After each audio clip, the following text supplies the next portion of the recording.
This is pretty uninspired. The big bad Dr. Doom kidnapping me just to lure us here to your wretched little island. Yes, I'm so sorry to involve you in the time-worn damsel in distress cliché, Mrs. Richards. I fear the only thing missing is the onrushing train. However, sometimes expediency outweighs originality. Now, with your permission. Go home, gamer girl. Master, You may speak. our sources report that the Fantastic Four survived the liquidation of Island TR-5. Reed Richards, alive. Your plan to destroy them has failed, Master. Failed.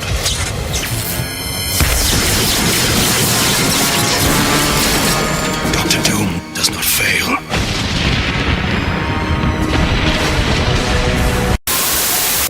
Damn, that's not good.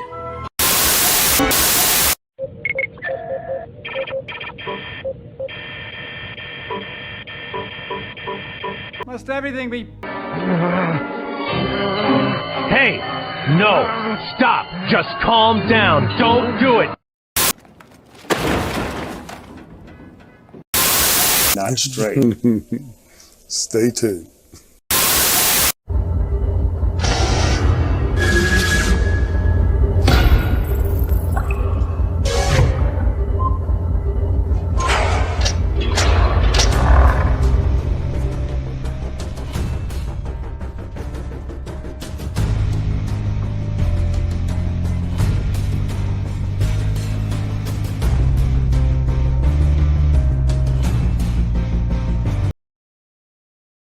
Hello and good evening, everyone. Welcome to another episode of Saturday Night Sith, now on number 148. Let's go. So pumped. I'm your host, The Fractured Filter. Hope you're all doing well tonight. And with me tonight is, as always, my friend, my compatriot, my buddy in all the madness, Jay Hitman. How are you tonight, sir? You almost 150.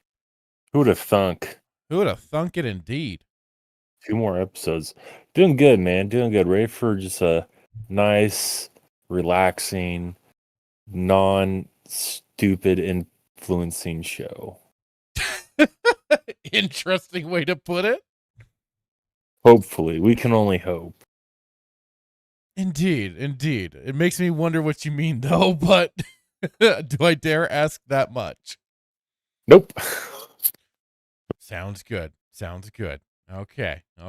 This is going to be a good show because there are 2 things that I wanted to go over. Well, 2 things that we had talked about, 2 things that you did. Yes. Yes. And I'm so excited to, well, definitely go over the one, but we'll obviously have to go over the other. But that's kind of going to be the highlight of the show because you actually... This is a monumental... We should have probably saved this for 150 because, ladies and gentlemen of the show, this is a monumental episode where Fractured, the Marvel fan himself, potentially has crossed over to the dark side. I have. And I am so excited to just go down this journey with you. Hopefully this is the opening to enlightenment. You will see what good. I won't spoil anything, but I hopefully have your read eyes. other DC comic books before. You've never told me that. You've never told me that. You've never told me that. I'm sorry. I shouldn't have burst your bubble like that, shouldn't I? What have you read? I'm sorry. Whoa. Run that back, Turbo. What have you read? Well, why haven't you told me this before? What's that? Why haven't you told me this before? It never came up. You sat there and spoon fed me that BS about being. But yeah, I have. I don't know. Go ahead. I don't know whether to be impressed or angered right now. I don't think you have though. And here, this is my logical state. This is my equation here. If you had read DC, you would cease to be a Marvel fan, I've or never at least a claimed to Spider-Man be. fan. Well, I'll always remain a Spider-Man guy, but does not mean I am, a fully dedicated Marvel guy. But guilty by association, as the French say. But yeah, I read once upon a time ago, The Dark Knight Returns, and I was kind of like peeking in during certain times of some Batman runs here and there when they like were introducing Damian Wayne and stuff like that. And then of course I heard about all the other disgusting things that they started doing, but We don't talk about that. That seems to be the par for course for Western comic books. So we don't talk about that. That's the Dark Ages. No. So, I've what was the other one? V for Vendetta. I haven't read that. Oh, Alan Moore, it's fantastic. I'm trying to think of another. Swamp Thing. No, it's another like big collection of a. I'm trying to remember what it was called though, but I know it was like kind of a ways into the future sort of thing. Superman's old, Batman's old. It's not Crisis on Infinite Earth. That's not. No, I don't remember now. And I can't remember the art. The artwork was really good. But that's always like I've said. Black Mirrors? Huh? Well, that's not really Black Mirror. No, I don't think that was. That's like Jock. No, that's when like apparently Batman's dead and Dick Grayson, I believe, is now the new Batman. See, I'm trying takes to up the look mantle for it.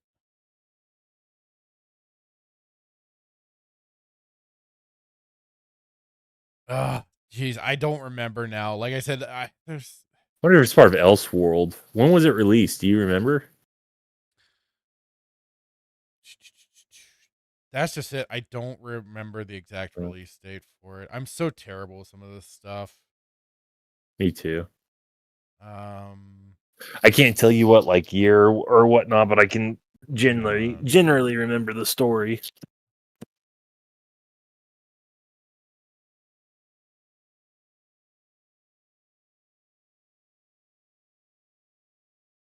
It's always a tough thing because I know it's like was it Kingdom Come? That was it. So that was the other one that I did read. Ooh. Hitman, are you alive? Yeah, sorry. I'm here. I had to go retrieve my Red Sun. So I have my comic book collection that's in my long boxes, but I have probably about 10 or so comics that I actually have on my bookshelf that are like, well, my opinion, are either creme de la creme or top mark level comics. But I had to retrieve my copy of my Red Sun. Oh, it's fantastic. And in reading comics out of the book, I mean, you can't beat it. There is something to that, yes. For Halloween this year, I mean, I don't celebrate Halloween, but if I did, I would dress up as Batman with the old rabbit hat, the old like Soviet Union rabbit hat. We'll get it. Okay, let me get to the chat first, really quick, and then we can start going. We can save that. We can go into that. Hang on. So we had first in the backseater. Hello, how you doing? Saying hail, Filter and Hitman. Going through TCW for phony Filoni Fridays has been tiring on my sanity. Please pray for it. Well, thoughts and prayers, brother. Best of luck to you. despite how it's like, especially when you're going through like those early seasons, they're pretty rough. It gets okay, but like there's still nothing but like lore breaking, continuity breaking bullshit. So I wish you the best of luck, sir. Just try your best to have fun with it. Try and do a little MST 3K style. You gotta riff it while you're watching it, sort of thing. It helps. It helps. And hello, Melissa Lord, saying, "Hey, Fractured Filter. Hello, how are you doing? Hope you're doing well." Star Wars Marvel purist in the chat saying, "What's up, Doom?" Yes, I had to throw in some clips of Simon Templeman's Doctor Doom from the old Fantastic Four cartoons and stuff like that from back in the day. That was my that was certainly my introduction. I mean, the 90s had a lot of great cartoons from comic books at that time. You had X-Men, you had Batman the Animated Series, you had the Fantastic Four, Iron Man, Spider-Man. I mean, that was how, especially like for Spider-Man, that was how I got introduced, was the 90s cartoon. And then it was just off to the races. But like so many, I mean, I guess you could say the X-Men cartoon, even with a little bit of pause that's in there. If you pay attention, you can see their little subversive messaging. But regardless, that's a great era of animated shows for sure.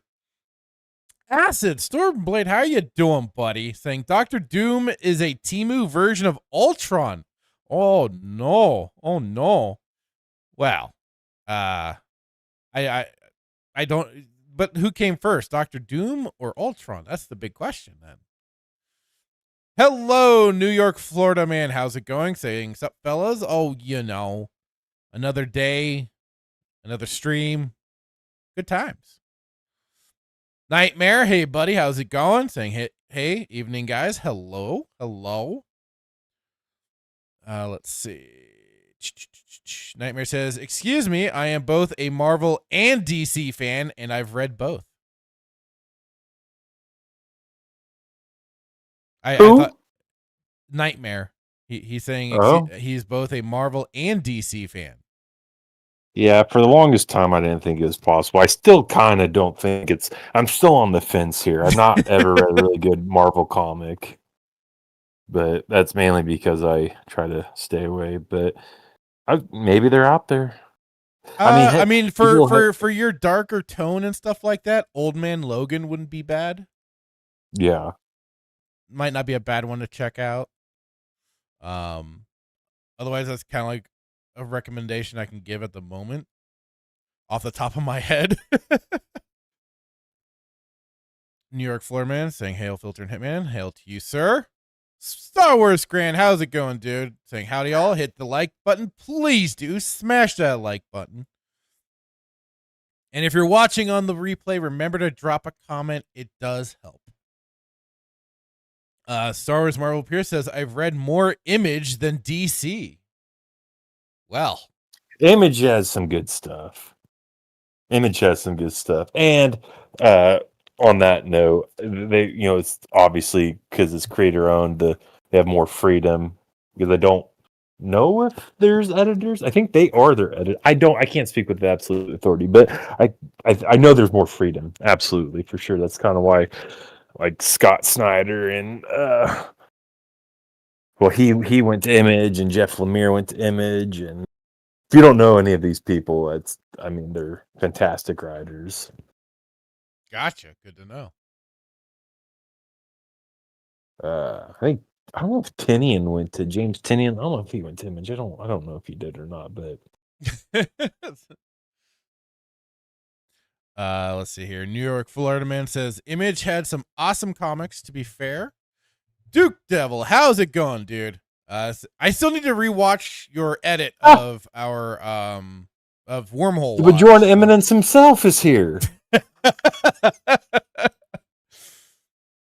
It says, finally finished watching last week's Strange New World. Oh no.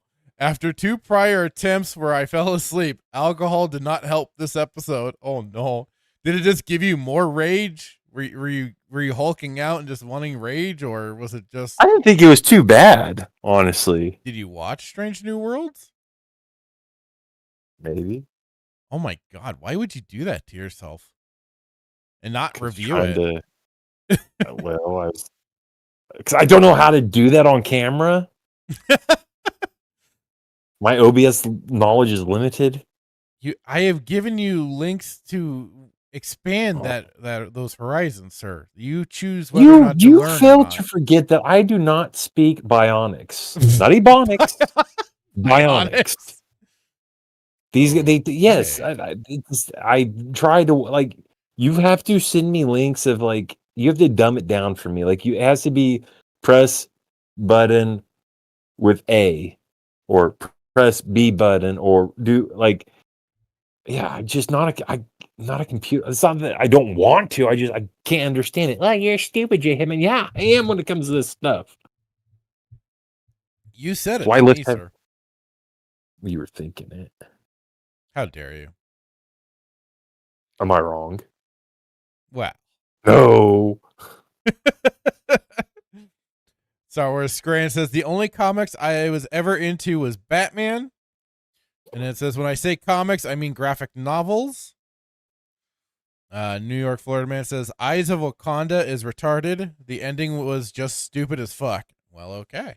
And hello, Jordan Star Wars. How's it going? Saying, hail, brothers. Fractured. Just greeting everybody in the chat. Let's go. Scran says, that's a lie. I had some Marvel like Civil War. Civil War wasn't bad. It had some good moments. The movie was dumb though, the way they took away Cap's big speech to Spider-Man and everything. But the movie I felt like was just a leap of the whole jumping the shark sort of moment where it's just like, why are you doing this now? You don't have the whole X-Men and mutants and stuff like that. Just no. Nerdy Neo, how's it going, buddy? Saying, you tell him, Nightmare. Yeah. Yeah. Nightmare says, I loved Kingdom Come. Oh, fantastic. Yeah, I have it on my bookshelf right there. That was the one I read, and that was the other one that I had read. Martin Millar did Civil War. Oh, did he? The Marvel, yeah. Marvel Pierce says, I hate long boxes, short boxes, the way to go. Hello. Well, yeah, when you have a few comics. Actually, fun fact, and you shall not and may not tell anybody this, Fractured, but I actually own the Marvel Civil War comics. You say that while you're live on stream? Crap. Busted! Hello, Papa Palpatine's Pizza Padawan. How's it going? Saying hello. He's greeting everybody in the chat. Brandon Tran, hello. How are you, sir? Saying hello, Fractured Filter and Hitman. Hope you gentlemen having a great day. Excited for tonight's discussion. It's always a fun time. Always a fun time. Wow. Marvel Purist has unsubscribed for Jay Hitman's blasphemy. Look what you've done. Because I look at what you've done. Which part? I forgot. I also own the Infinity Gauntlet, Infinity War. There's the 3 comics with Thanos. I own those too. I actually own quite a few Marvel comics, but they're in lockup. Not because I'm afraid people will steal them, but because I don't want them in my house. Brandon Tran says, are you guys going to talk about the big former Superman Dean Cain has joined ICE? I saw Superman in the title stream. Superman is in the title, yes. But I think I heard something about that. And I know I saw a meme on freaking Normie on Facebook where they were trying to blast Dean Cain with part of that. I was like, what is it, you bunch of overly sensitive babies? Jesus Christ. Dean Cain was a pretty good Superman. I enjoyed never Dean Cain. watched that show. I remember it being advertised back in the day, but I just never watched it myself. I enjoyed it, but I also am a fan of Dean Cain, so I mean, whatever. Well, there you go. Nightmare says, if you just like dark things, then yeah, I can understand why you might not love Marvel as much. Yeah, you have to understand, man. Like, I'm a fan, like Vertigo. Like Vertigo, I mean, it's now Black Label, but Black Label basically replaced Vertigo. But Vertigo was like I was like the dark of the dark, like that. Like within like DC, if you wanted dark stuff, Vertigo. Gotcha. Mm-hmm. Marvel Pure says there's plenty of dark shit in Marvel. Nightmare says Marvel does have darker stories, but they're not as prominent as they are in DC. Duke Devil asks Hitman watch the holodeck episode. Did you? The Strange Not New yet. Worlds holodeck episode. No. Oh, Listen, I the sensory overload. I can only do so much. I know. Nightmare says I hated Civil War even in the comics. It was the beginning of the end of Marvel's universe. I could see that. It just had some, like I said, it just had some okay moments. Like it was the big speech with Cap and everything. I thought it was a little ridiculous with Spider-Man making such a drastic choice that he did. I was like, Talking about the movie or the no, comic? I was talking in the comic. Yeah. So yeah, And hello, Briscoe1234. How you doing? Marvel Pure says Civil War was the best on Marvel Ultimate Alliance 2. LOL. I think I remember that. It's been a while since I played that though. Do you ever play Capcom versus Marvel? Oh yeah. Yeah. Nightmare says Marvel Ultimate Alliance 2 did have slightly better Civil War, but it still fucked up Iron Man like the comic did. Tony Stark becoming a government lackey is just disgusting.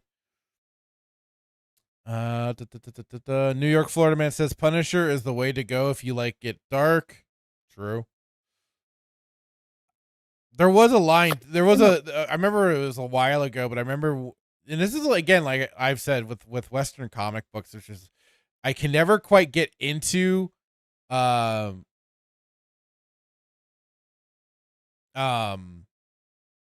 into certain runs for too long because of the artwork changing up suddenly. There was a line of some Punisher comics that not too long ago where the artwork ended up making Punisher look like Big Boss. He had the beard and kind of an eye patch thing going on. I was like, holy shit, I'm down. And then quickly the artwork changed. It's like, fuck. Nightmare says Punisher works if you like dark, but I don't like Punisher. Nerdy Neo says fake fan. It's Marvel versus Capcom, not Capcom versus Marvel. Oh, whatever. Marvel, that series of games that quickly died themselves. So, but I've been mean because I'm not a fan. Well, that's just it. And I didn't. I guess the problem is I didn't correct you either. I just went along with it. Right. Okay. Capcom versus Marvel, not Marvel versus Capcom. Well, the thing was that there was also like Street Fighter versus the X-Men and other. They did other little beat 'em up arcades or fighters and stuff like that. So there's a bunch. It's like, but Marvel versus Capcom was the more prominent one, probably, especially making it to. I like the Ninja Turtles. The NES, Super Nintendo. You'd be among the very few that like that one. Really? It's known for Maybe being very difficult. Yeah. Well, of course, but I was like, I remember playing with a buddy of mine. Nightmare, don't bring that one up. He says I remember a DC versus Mortal Kombat, and it was so shitty because I don't know whose idea it was, but then they completely like toned down the fatalities. It was like, why? You have Mortal Kombat included. Why would you do that? DEI. What you talking That was about? before DEI. DEI was really prominent. No, That DEI has was always been around. well, it's always been around, yes, but hang on. DC versus Mortal Kombat, or Mortal Kombat versus DC Universe before Neo jumps on me. Do it. So that came out 2008. Yeah, that tracks. So on the PlayStation 3 and Xbox 360.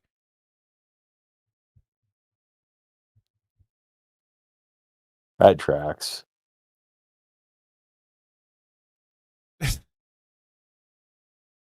Nerdy Neo says, because Superman isn't going to rip anyone's spine out. No, they just waited for the Injustice game for him to rip out Joker's heart and kill him. Oh, just wait until you read Red Sun. Think he's not capable of killing. No spoiler intended. Nightmare says, probably some WB exec, probably. Melissa Lord says, first 8-bit NES TMNT is impossible. The second one, the arcade port, was great. The Turtles in Time was a blast. Some of the fighters were okay, as I remember. They came out with a Cowabunga collection on the Switch. They that was did. pretty And good. they have like the whole shebang of TMNT games. It was pretty good. I haven't bought it. But Nightmare says Batman can't exactly commit a fatality, but again, it's like combining the two he used universes. to carry guns. Batman did used to carry guns, yes. And he Red Sun, anyway. Don't, all I'm gonna say is don't count them out. Right. And so yeah, here's the other thing really quick. Okay. Zur-En-Arrh, if anybody knows anything about Batman, Zur-En-Arrh, well, there's actually two Zur-En-Arrhs, but creative routes for Zur-En-Arrh. But the Zur-En-Arrh that was created, there's a storyline with Hugo Strange and psychiatrist and actually villain. Anyways, Bruce creates an alternate ego as a failsafe. Basically, Zur-En-Arrh is created. It's kind of like a failsafe. Zur-En-Arrh will go to lengths that Batman will never go to or has never gone to. I mean, this dude carries a bat with nails through it. So that's the whole point. Like, if Batman was ever compromised, then Zur-En-Arrh would come in. And that was one storyline. And then another storyline is like he was a Batman on another planet, which kind of crazy. I never read that one, but I don't know where I was going with that. Oh, because Batman can't kill anybody. Well, and Nightmare points out that was Golden Age Batman with the gun. But yeah. This is the problem when they reset their own damn universe so many goddamn times. It's like, so where do you want to pick up for the lore? Oh, but we'll selectively pick and choose which lore we want to include and crap like that. Again, why I just can't get into the Western comic books so well. It's just like there's all of these resets and multiverses and bullshit. It's just hold on. Let's if we're gonna do this, there's different Earths, right? And there's different. What does Marvel use? Universes. Isn't having just different Earths the same thing as a multiverse? No. I view it differently because when I think of Marvel, I think of like, and again, my limited comic book knowledge, so like the Tesseract and the Reality Stone, and it's just different. Like there's I'll use a comic book reference. It's like I think we talked about last week, where there's a storyline where Peter Parker loses a leg and marries Mary Jane, has a daughter, but I don't know if that was part of the 616. The 616 is the main. That was a whole side what if storyline basically. But it's still but now thanks to the whole web of spider bullshit, Madam Web, it's a multiverse, yes. Yeah, and they also Dakota Johnson. Thank you for making that movie. Nightmare is one. saying yes, DC's Earths are also multiverses, just like Marvel's, but with different numbering. You've got to man. You're getting overruled. I won't buy it. I think it's just I view it as like different. Like, but unless you like go into like if you use the Speed Force and go through time, that's not necessarily different. It's just an alternate then that's timeline. a different timeline. Yes, Yeah, right. but Not, within the not a same universe.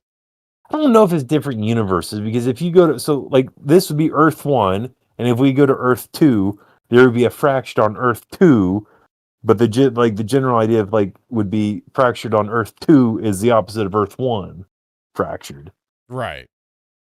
So I don't know if it's a different universe. I don't view it as a different universe, but that's just me. Yeah, Nightmare says Marvel did a stupid event where they collapsed their universes. Yeah, that was when they combined the ultimate universe with the 616, if I remember right. And that was where then now we've gotten. That's how we then got Miles Morales in the main continuity with Peter Parker.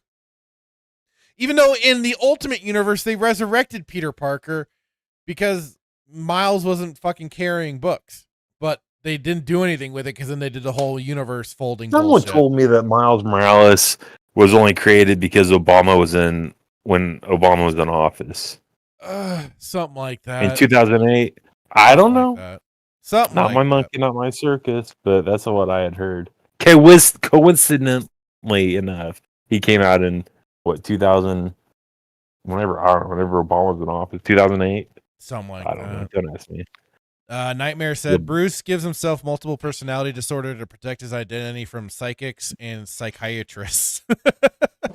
That's smart. Kind of also what women do. Nerdy Neo says Batman can kill people. He chooses not to. Florida Man Which points is out the greater spiked Batman. Nightmare says same with Superman. Nerdy Neo, it's their principles, not physical. And Nerdy Neo says exactly. Wow. Okay. That's why it's so quintessential. The next comic that you've got to read, this is your homework assignment, and it might take you another one? a minute. Because you listen. I'm not doing it to shame you. We first had a homework assignment once upon a time ago that we were going to start going through the Star Wars Thrawn comic book. I read it. You didn't. I don't remember that. Oh, Jesus. All right, so what's this one now? What is the next one you want me to read? Curse of the White Knight. Curse of the White Knight. Curse of the White Knight by John by Murphy. Oh, what's it? Sean Murphy Gordon or not Sean Murphy? I have to look it up. It's it's fantastic, and because it shows you like how physical and almost to the point where Batman would kill some. I mean, it just. I'm not going to ruin the story, but it just shows like the how unhinged Batman can get. Just we'll leave it at that. Gotcha. Okay. You said White Knight? White Knight. Curse the White Knight. Okay. Gotcha. But let me go. I want to go back to another comment really quick. Brandon Tran asking, are you guys going to talk about George Lucas's Narrative Museum of Art tonight? Speaking of, yes, we'll tackle that first, and then we can get into all the comic book talk and stuff. Sound good, Hitman? Well, yeah, we'll do the museum, and then we can do the other thing, and then the comic, because I think the comic will take more time. Okay, so comic last. Well, however you want to do it. I don't care. We do what we want. I'm okay whichever way you want to go about it. I've been waiting to hear your thoughts on the other thing that you did while you're off. What? So the other thing that we talked about before the show, the thing that you did, the thing that you want. Yes, you didn't see what, no pun intended, the thing. That thing I sent you. That thing I sent you, the thing you watched. Yeah, that thing. Yeah, that thing. All right. See, I'm a good Marvel guy. At least I got the thing. All right, let's first tackle this. As because like it was, Brandon Tran asked us about checking this out last week. I need to see it. I got it in the Discord now for you, sir, and now for the chat to see. So yes, I grabbed this really quick from the Hollywood Reporter. For George Lucas makes Comic-Con debut, unveils first look at his quote unquote temple to the people's art museum. Lucas was joined on stage by Guillermo del Toro and production designer Doug Chiang, with all three bolstering the case on how narrative art, which includes comic book art, needs to be uplifted and celebrated. George Lucas entered San Diego Convention Center's cavernous Hall H and stepped into history as the legendary creator of Star Wars made his first ever appearance at Comic-Con, the popular arts convention that has partially been built off his stories and creations. It was the largest ever Sunday panel for the convention, according to sources, which usually sees its marquee presentation headline Friday or Saturday, but such is the power of Lucas. Thousands waited hours just to get inside, chanted, "Lucas, Lucas," while they waited, and then gave a wild standing ovation as the filmmaker took to the stage. Introduced by rapper actress Queen Latifah, and sat down to filmmaker Del Toro and Star Wars production designer Doug Chiang.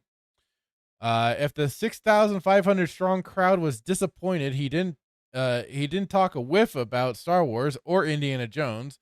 It wasn't shown, as cries of "I love you, George" and waving lightsabers punctuated the air several times. Oh boy. Lucas even received a standing ovation when he left the presentation, which was devoted entirely to the Lucas Museum of Narrative Art. He, along with the museum board member and fellow art collector Del Toro and Chiang, were there to not only give a first look at the museum, but also a case for the importance and validity of narrative art, which includes comic book art as a vital form of expression. Quote, "This is a temple to the people's art," Lucas said. Speaking about the idea for his museum. His first words in Hall H were about how he began acquiring art while in college, but all he could afford was comic book art. With success, he expanded his art collection to now over 40,000 pieces. Oh boy. What is important to me, what is magical, is not a man and his collection. It's a lineage of images, explained Del Toro. We are in a critical moment in which one thing they like to disappear is the past. Well, those are some strong words there, Boyle. Oh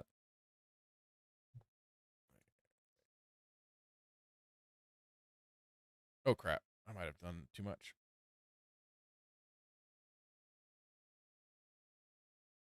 Okay, there we are. And this is memorializing a popular, vociferous, an eloquent moment in our visual past that belongs to all of us, and the museum celebrates this, he added. A video presentation showed interior look at the museum. There are no right angles anywhere, Latifah underscored, and as well as images that will be in the collection. A cover of speaking of comic books, DC Comic Mystery in Space, featuring the first appearance of Adam Strange, the first ever Flash Gordon comic strip, a cover of 1950s EC comic Tales from the Crypt. I think somebody messed up there. I could be wrong though. Strips of Peanuts and Garfield, art by artists ranging from Brian Bolland and Hellboy creator Mike Mignola to underground cartoonist Robert Crumb, Winsor McKay, and Mobius. Art of Astro Boy and Scrooge McDuck, but there were also images of art by Norman Rockwell, N.C. Wyeth, and Frida Kahlo. Also in the museum will be concept and storyboard art from Star Wars and Raiders of the Lost Ark by Ralph McQuarrie, Now those are some gems. And Jim Steranko, as well as the props of starships and speeders from the various Star Wars movies. Oh, that's actually kind of cool that he still has any of that stuff to put up on display.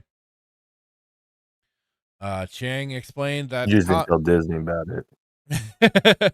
that comic art in particular had long been discounted.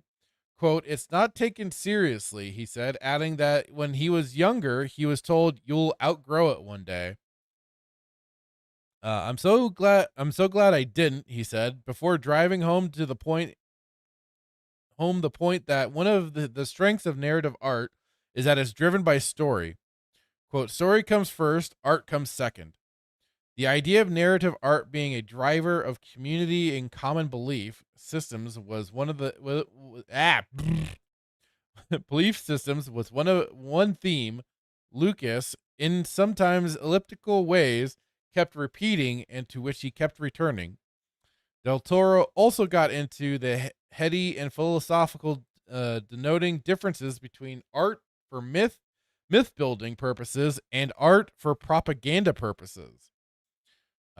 Myth belongs to all of us. Propaganda belongs to a very small group," he said. "Myth unites us. Propaganda divides us."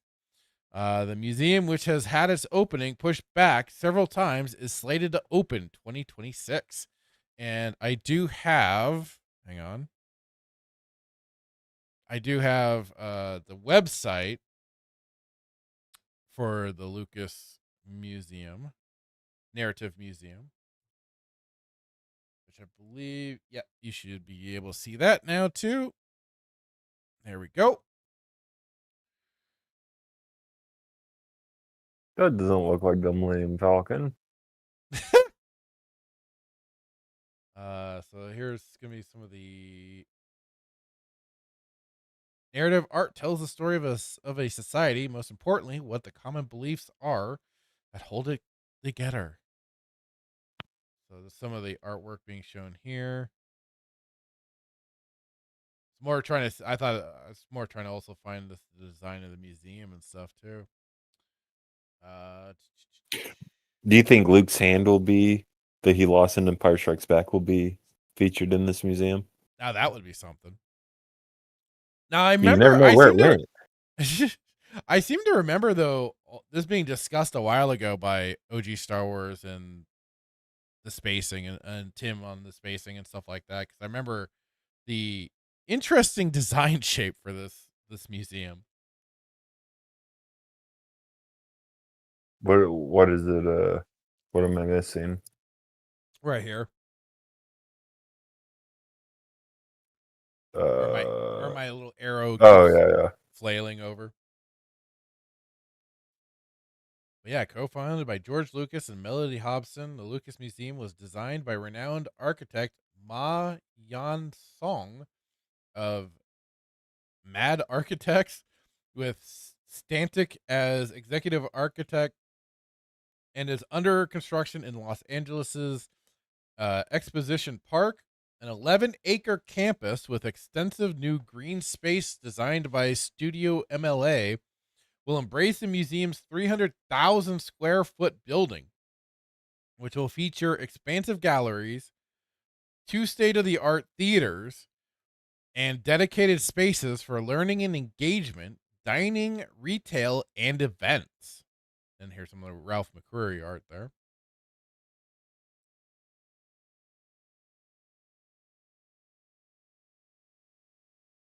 I'm surprised he never left California. What's that? Surprised he never left California. Right?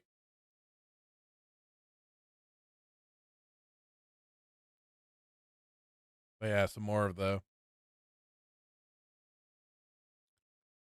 It is quite, like I said, quite the design for the place. Almost looks like it would be like a Kaminoan structure or something like that. Yeah. The Lucas Museum of Narrative Art broke ground in March 2018. We are deeply committed to working with diverse enterprises, including small businesses and women, minority, and veteran-owned businesses. I always get nervous when it says diverse. It's the Like conditioning, what? man. What do you mean diverse? What do you mean by this? But yeah, Why not just say multiple people that are working on this project? we are a labor friendly project that provides jobs to work. Blah blah blah. I wonder if I can try and find Again, then the that's where- video of them showing this off really quick. Hang on. So I think that would be also a little more of a interesting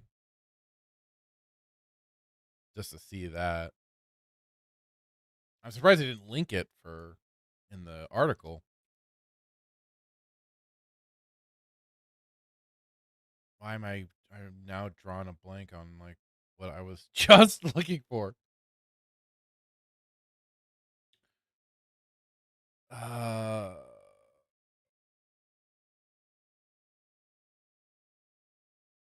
Shoot. All right, hang on. Lucas Museum of Art. You think if Lucas lived in California, somebody would have cited him by now?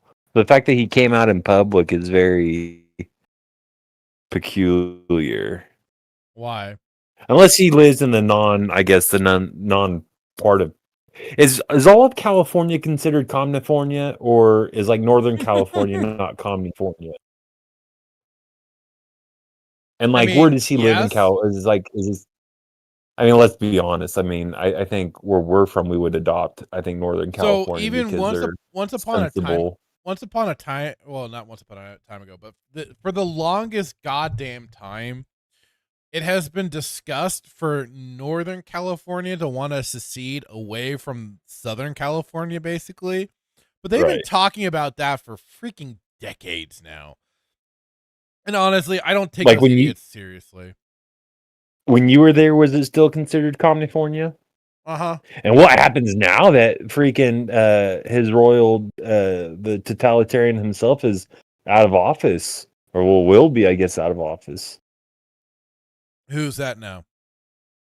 Is it Newsom? Isn't he done? Oh, Gavin Newsom, yeah. Yeah. That's just interesting. I wonder where he's at in Cal. I would hope it's Northern California. Probably Redding. I hear Redding's pretty nice. Or Eureka. That's almost Canada. The sad thing is there are some nice parts of California. It's just unfortunately it just has the tarnished reputation of being I'll tell you a part of California that's not nice. San Francisco. You know why? Because you can find feces on the sidewalk. That's right.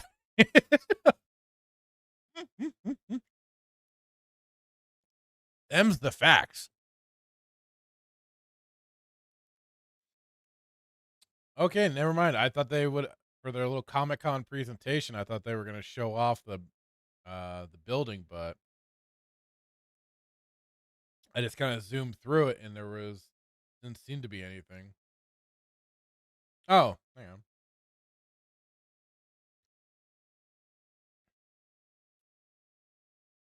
I seem to have found some drone footage. Interesting.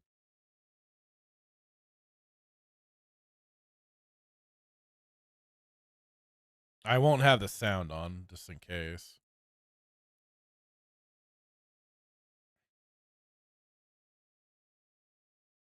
Which, like I said, is an interesting design for the building.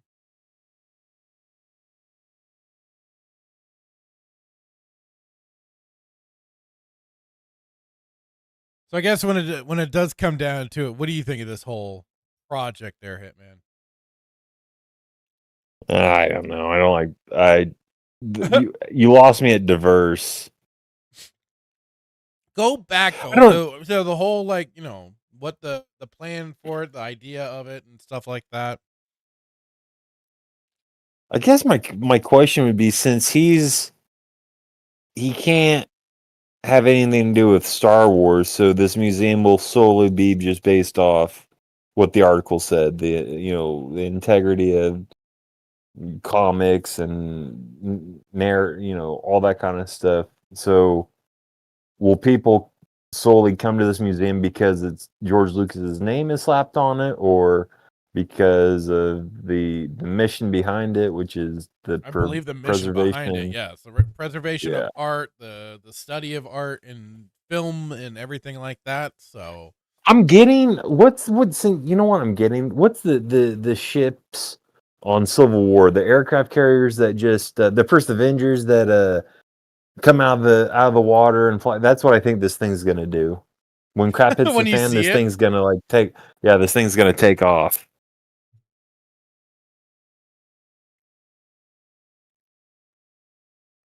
I kind of see that. Yeah.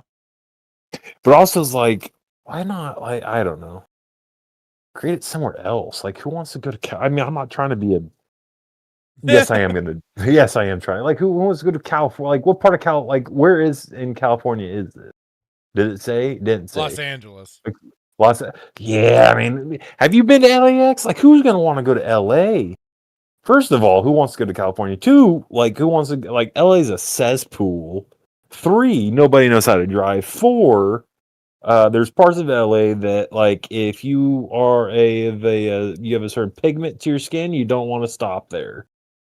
So, and like, where is this? Is it just downtown LA? It doesn't say. It doesn't say. I was gonna say I don't think it. I don't know if they. Oh no, Why would you?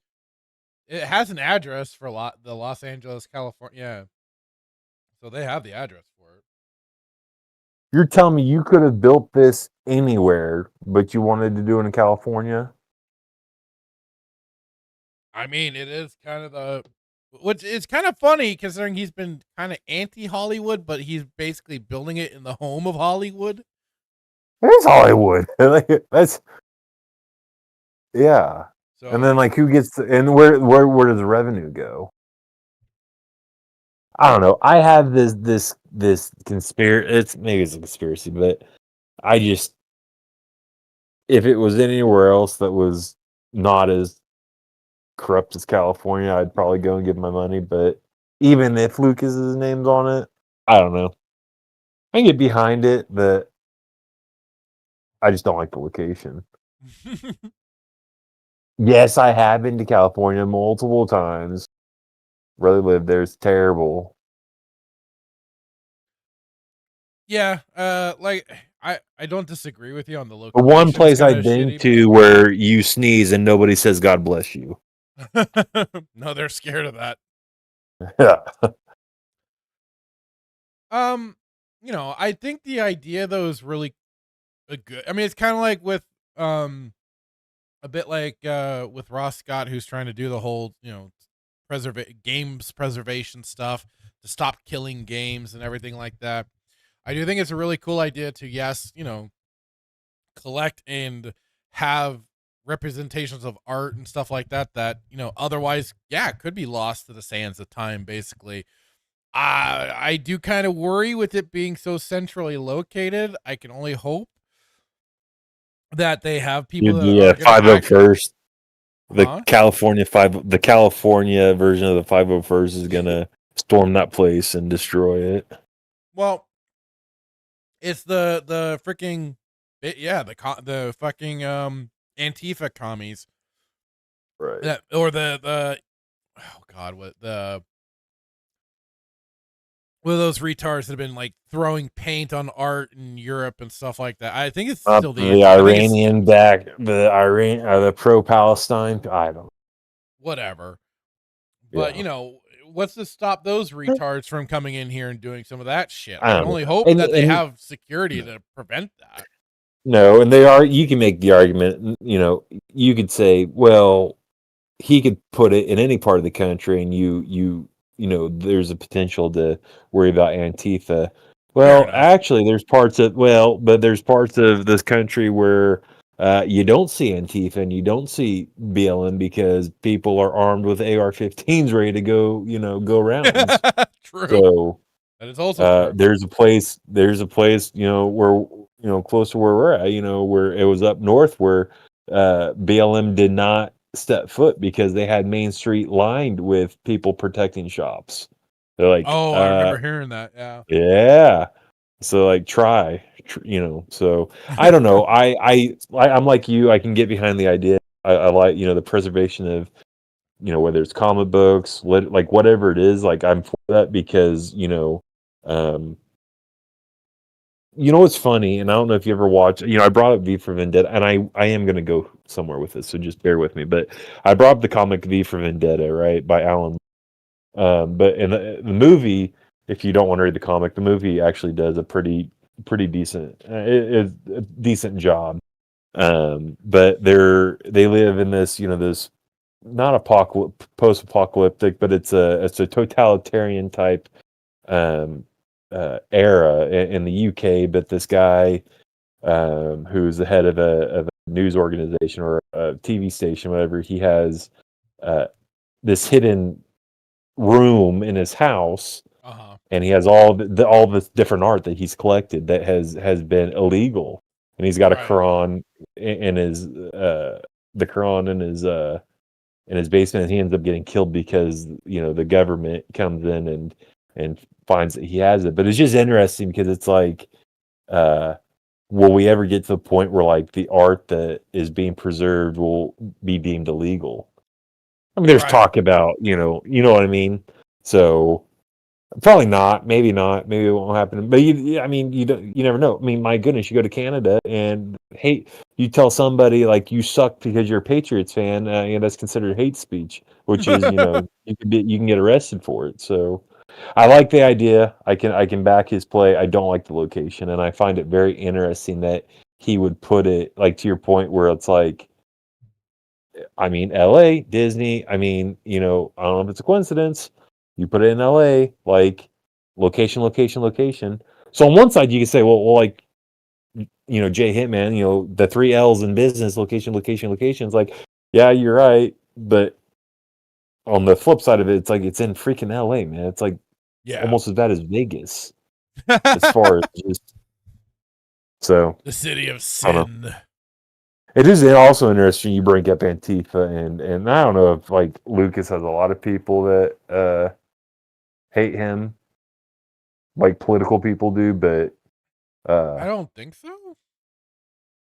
So I don't know why they would like get involved, other than like they just see a big nice building and want to destroy it. Yeah.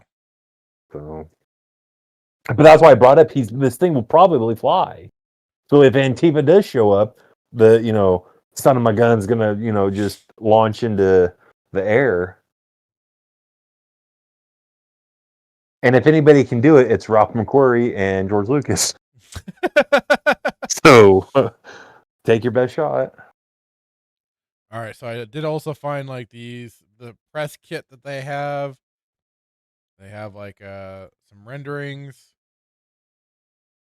Here's the question though. I mean, this seems like a massive project. Like, how long do you think this has been in the works since he sold 2018. They said it. They've been working on it since 2018.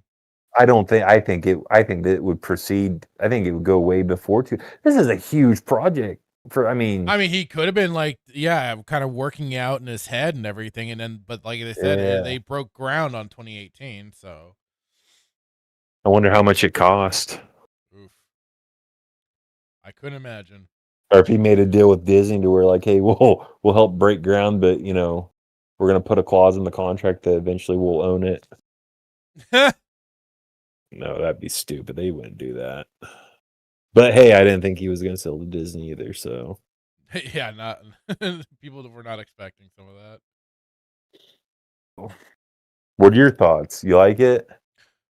Like I said, building wise, it's an interesting design, that's for sure.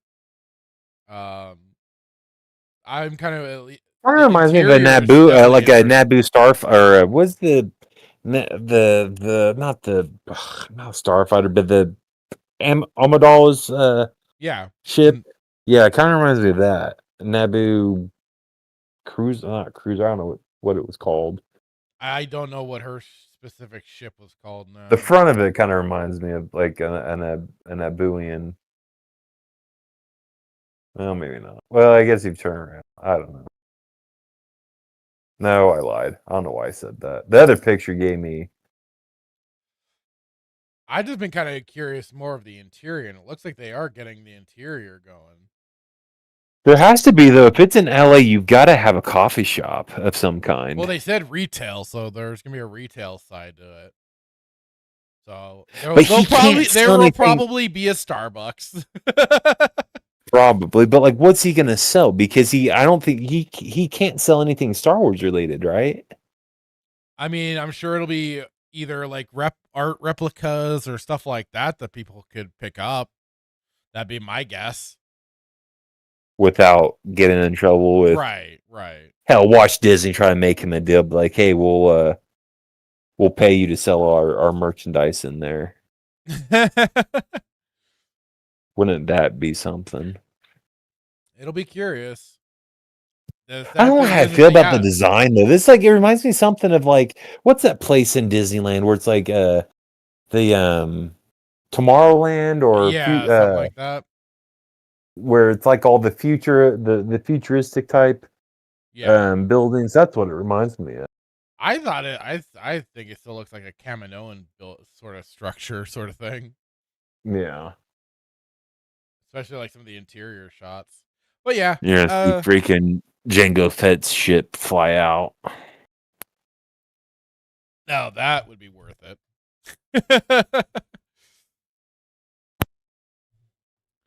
I wonder what the tickets price are going to be. Ooh, that's a good question. I didn't consider that.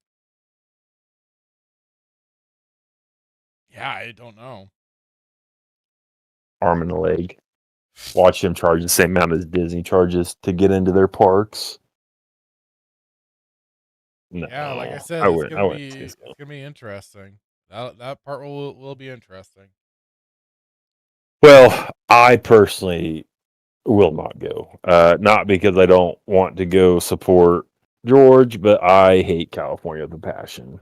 Yeah, and they don't like my passport, so. If I were ever to go back there, it would be mainly just to go to my old hometown and visit some people.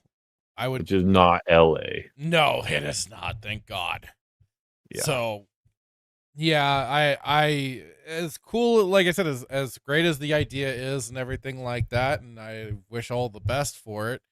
It's just something I probably personally won't be being able to make that trek. Because anything you buy from there, yeah. Well, yeah, and good luck trying to probably stay in a good enough vicinity in a hotel or something. Yeah, because Disney owns everything in LA. They own the McDonald's across from the park, so I'm assuming they probably own. I wouldn't be. I don't know if their reach is so as insane as it was with like Florida with their whole really compound basically. I don't think I don't think the Disneyland side is as crazy. I could be wrong. I don't know. I haven't looked deeply into it, so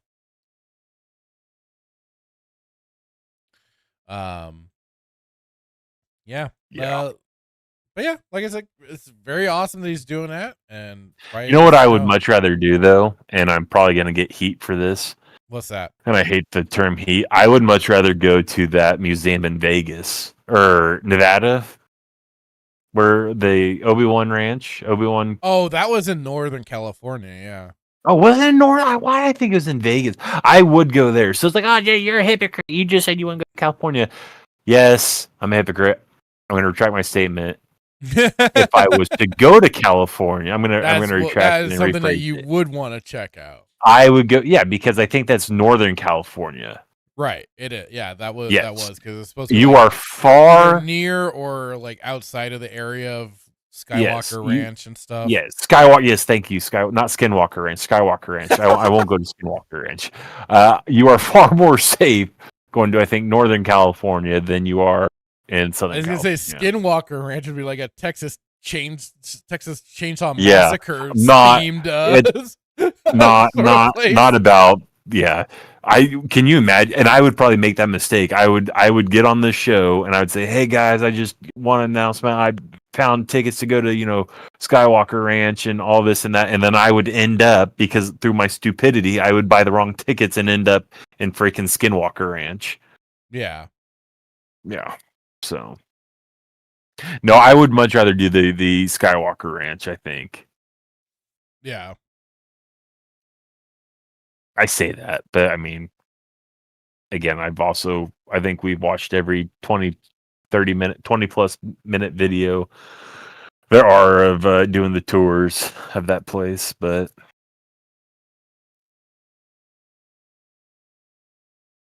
All right, I think I'm going to get through some more of the chat, and then we'll go into our next thing.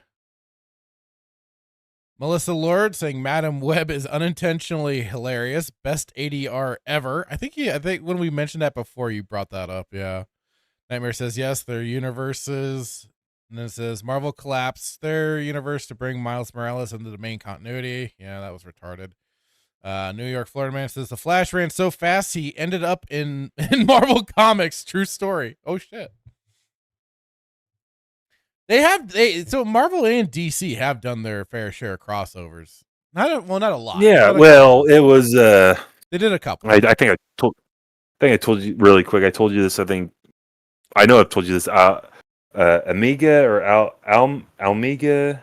I'll get the name wrong, but it was a bunch of DC and Marvel DC and Marvel comic book writers that got together and merged the two. Is it Almiga? Yeah. I'll get the name wrong. I actually have some of the comics, but yeah. Nightmare says Miles Morales was created because Brian Michael Bendis wanted that sweet character creation royalty money. It was column A and column B, as I recall, too. It was because also the whole, we got a black president finally. Yeah, I thought it was because of Obama. He's like, I want to be a comic book character. Nightmare says he heard White Knight was shit. That's crazy. Gabriel Knight brings up John Carpenter's The Thing. I have not watched it. I've watched reviews of it. I know it's really good. I've seen the practical effects of the movie and everything. I just have not watched it myself. I don't want to see the doggies die.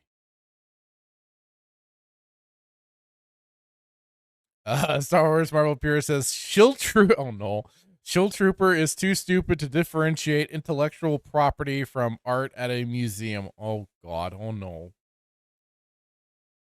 Nerdy Neo says, there are two more states above Cali before you get to Canada, right? Yeah. What's your point? And they're shit states too. They're just as bad as California. Although the funny thing is that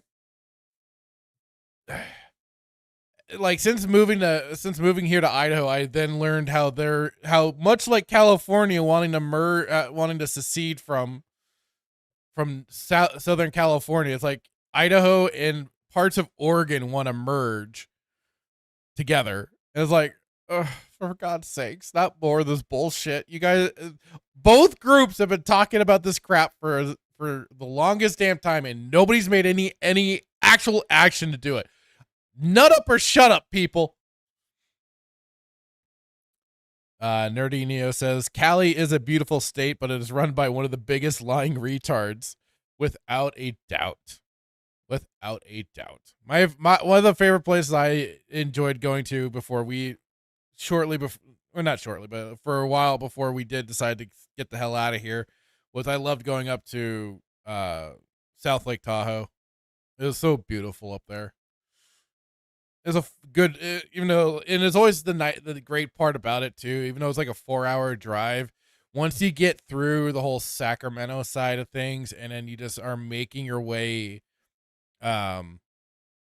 into the basically the hills and stuff like that, it just transforms from just grimy cityscape to then just gorgeous mountains and trees and redwood and stuff like that. Oh, and then it sucked leaving, because you go from this beautiful scenery to the hellscape of the rest of society, and you're like, oh man.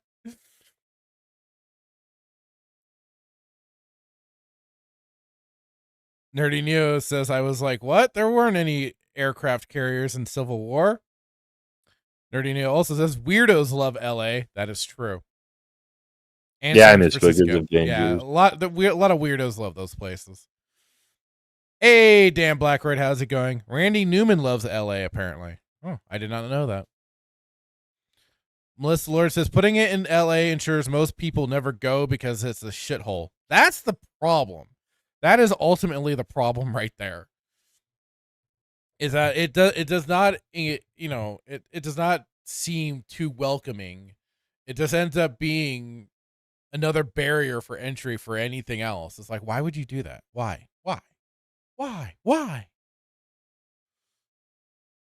Nerdy Neo says Vegas is a much better place to visit than LA. From a certain point of view. Nerdy Neo says, if you haven't seen V for Vendetta, what are you even doing? I have seen V for Vendetta. It's been a really long time since I've watched it though. So But I also haven't I haven't read the comic either. So I haven't read the comic. I have seen the movie, but it was a really long time ago. so good, so good. Melissa Lore says, Nubian. What's a Nubian? For anybody that gets that reference. Nightmare says, that looks like the kind of stupid building Apple would make. I kind of get that. Hey, Captain Keeley, how's it going, sir? Saying good day, Filter. Hello, sir. Dan Blackroyd says, trust in Disney, creators of Thunderbolts. Oh, God. Mystic Troll, hello. I think the first time seeing you here. How are you doing? Saying, holy Sith, it's Malgus. Yeah, it's a very interesting dynamic here. We got Kyle Katarn and Malgus having a conversation. We have fun, though. We get along. Nerdy Neo says, Skywalker Ranch is in the Bay Area. Yeah, it's what, in San Rafael, which even that's then a little further north from San Francisco and everything. I always, when you say the Bay Area, I mainly think of like San Francisco in particular. Nightmare says the Batman Spider-Man crossover were so cool. Dan Blackbird says amalgam. Yes, that's what Nightmare it is. also said amalgam. Is what he's thinking of. Hello, Black-pilled Timon, Meteor Advocate. How you doing, sir? Hope you're doing well. How's that meteor coming, by the way? Nightmare says, I don't think it was Obama. It was Donald Glover always whining he wanted to play Spider-Man, but he couldn't because he was black. All right. I'll have to maybe... Is this going to be like one of those, like, Mandela effect sort of thing where I misremember it?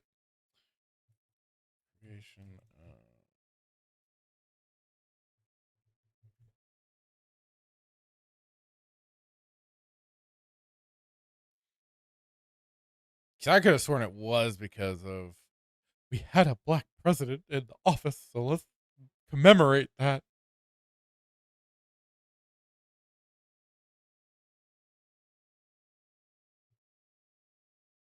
Melissa Lord says, watch the thing, Fractured. It's excellent.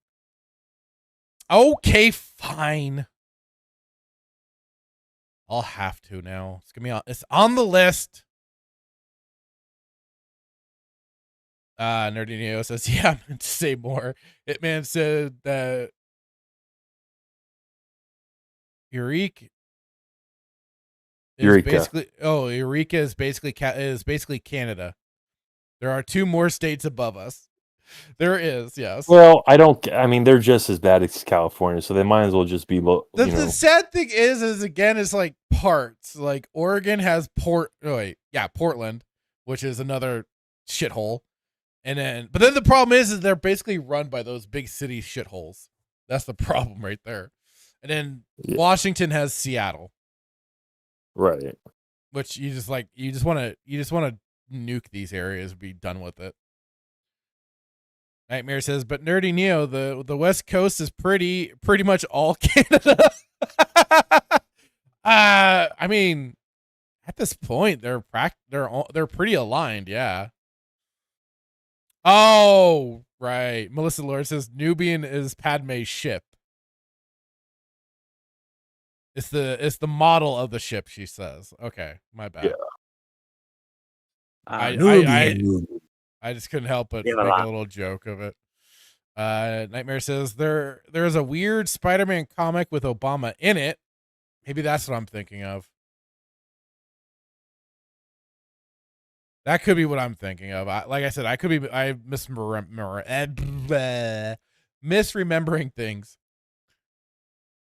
Dan Blackridge says, "How dare you try to disparage Disney? It's a great company full of wonder and fun.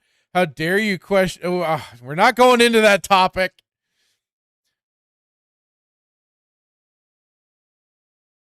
Timon says, "Talking about Spider-Man without Spidey's #1 fan, Greg. Well, you know, sometimes we still gotta have a conversation." Nightmare says, "Can confirm Seattle is a shithole with good food." Copy too. Coffee too. Okay. So, did you want to save the comic for later or the thing? Oh, yeah. For now. Let's do that thing for now. Thing now, comic later. Yeah. Okay. All right, so I did end up watching.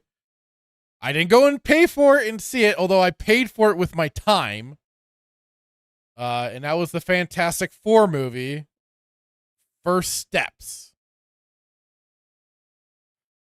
Where do we begin? Dun dun dun. Where do we begin with this? I don't even know why I've been listening to you and watching this crap. We have to empower the women. Well, that's why I called it the FemTastic Four, because it was like as a whole, it's not terrible. Oh, but it's okay at Oh. best. Oh wow. At Oh best. dear. But the problem, there's a lot of problems, and yes, like How did your knees Sue feel? Storm basically being like the god all of the planet is fucking hilariously stupid. She's basically the part of the main reason for everybody. Although I had to laugh because they teased Doctor Doom so much in this with just the Latveria empty seats. Like it kept being like, "Oh, Doctor Doom, dot dot." And honestly, like even though like Pedro Pascal being the serial groper that he is of the, what's her name? I forgot her name. Kirby something? Yeah, Melissa Kirby or something Kirby. Yeah, I don't know. I didn't get Vanessa Kirby. Vanessa Kirby. Yeah. I personally I didn't get their chemistry necessarily. And Pedro was the worst in, like, regardless of how I feel about the guy, he was the worst choice for Reed Richards. He had no commanding presence whatsoever at all. Like, even when he It's crazy, a non-citizen playing an American citizen. Well, it is like he was always so soft-spoken. Very submissive. Very submissive. Like it kind of reminds me of a Randy Orton said to Triple H one time, is like, "Hey, do you need to go retrieve your balls from your wife's purse?" More or less, yes. Like I said, it was very much that it had that element, and I know I'm not gonna poke fun. I'm not gonna really poke at the whole Silver Surfer thing because yes, there is a female version in the comic books. Blah blah blah. Yeah, but the one in the comic books had she had a female body. You could tell. I had to laugh though that basically through the power of Johnny's, basically, I mean, I almost joked as like through the power of Johnny's penis, he got her to change sides and sacrifice herself in the end. I know we're jumping. No, it was the power of Johnny's his tongue. the linguistic thing, but like part of it felt like such a bit of a nagging feminine tactic. And Yeah. I just was like, wait. So you're telling me that whatever Shalabal or whatever the hell she calls her, whatever the hell her name was, Balaval, I don't know.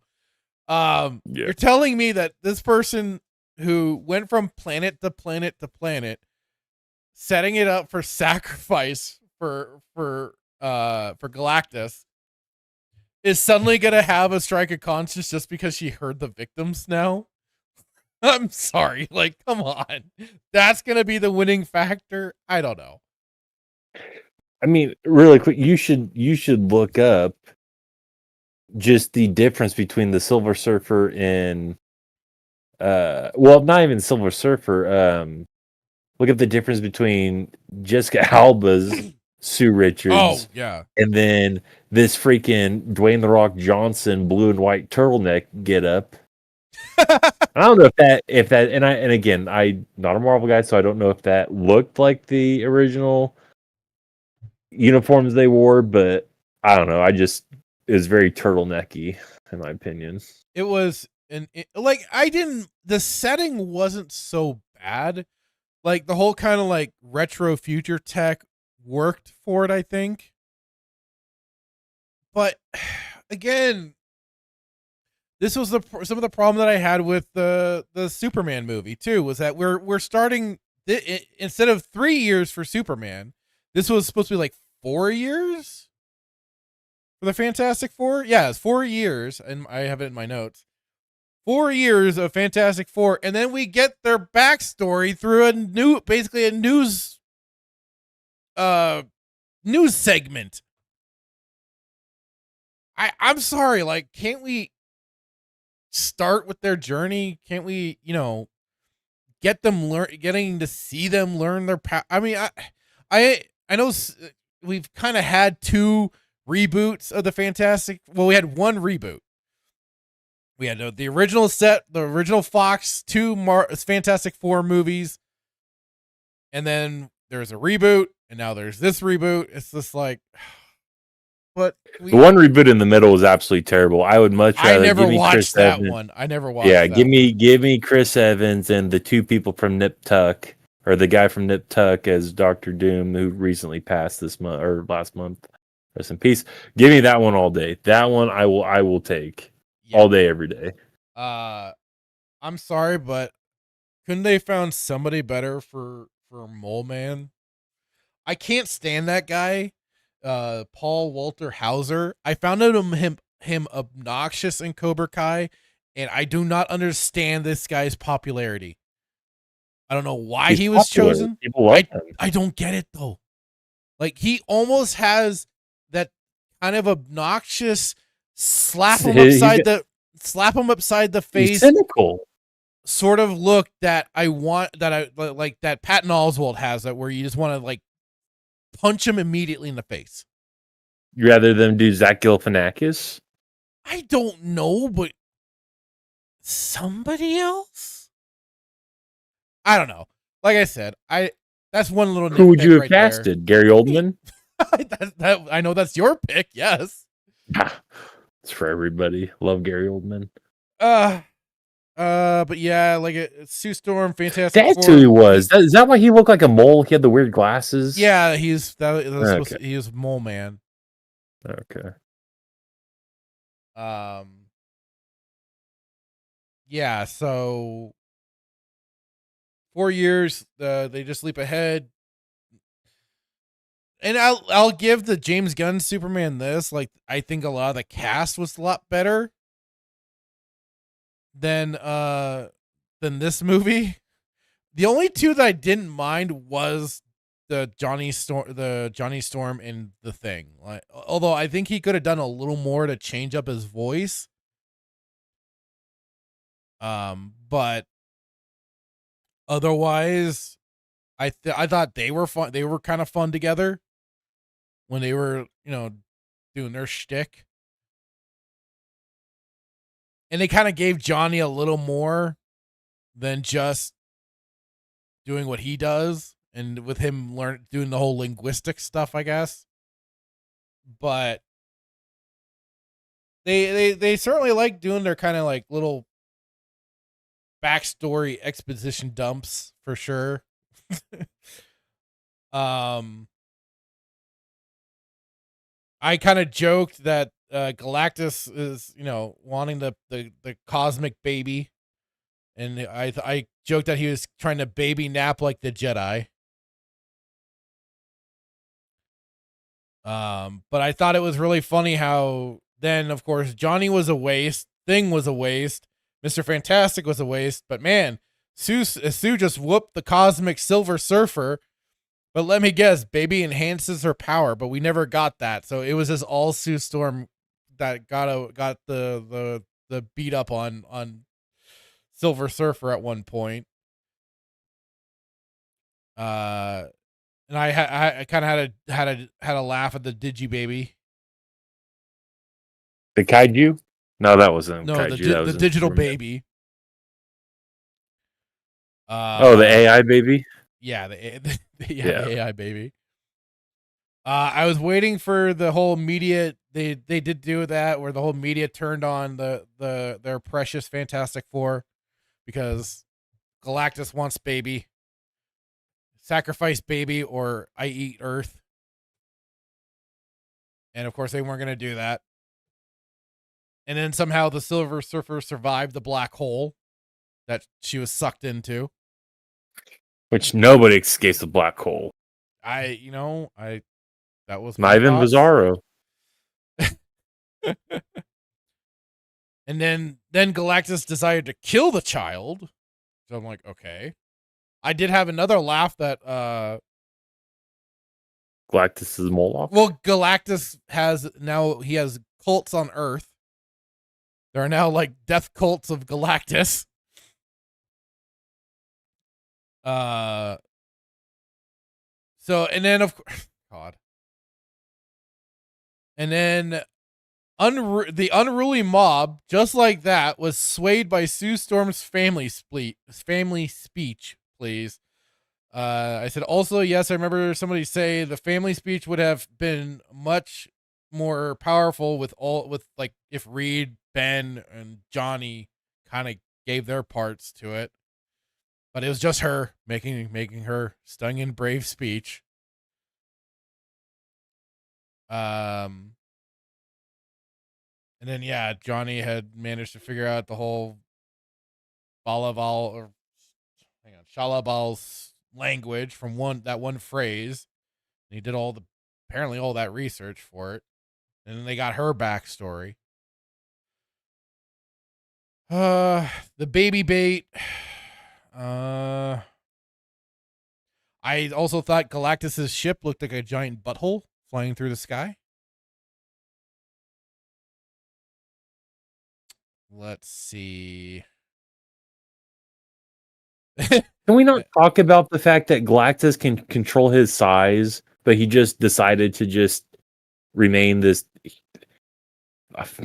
kaiju level, shrunk down to yes. to walk That's on his the whole earth. that's his whole thing. Like he can control it from my limited knowledge of Galactus and the Fantastic Four. He could control. I mean, I don't know. I'm not like upset with it, but like I just don't understand like why you wouldn't like want to. I don't know. I don't know either. I don't know why you would. I mean, I know he was after the child, but well, and again, I mean that makes sense because Franklin Richards is, again, to my limited knowledge, is the most powerful. He's honestly, I'm surprised they didn't swap it with his sister. Really?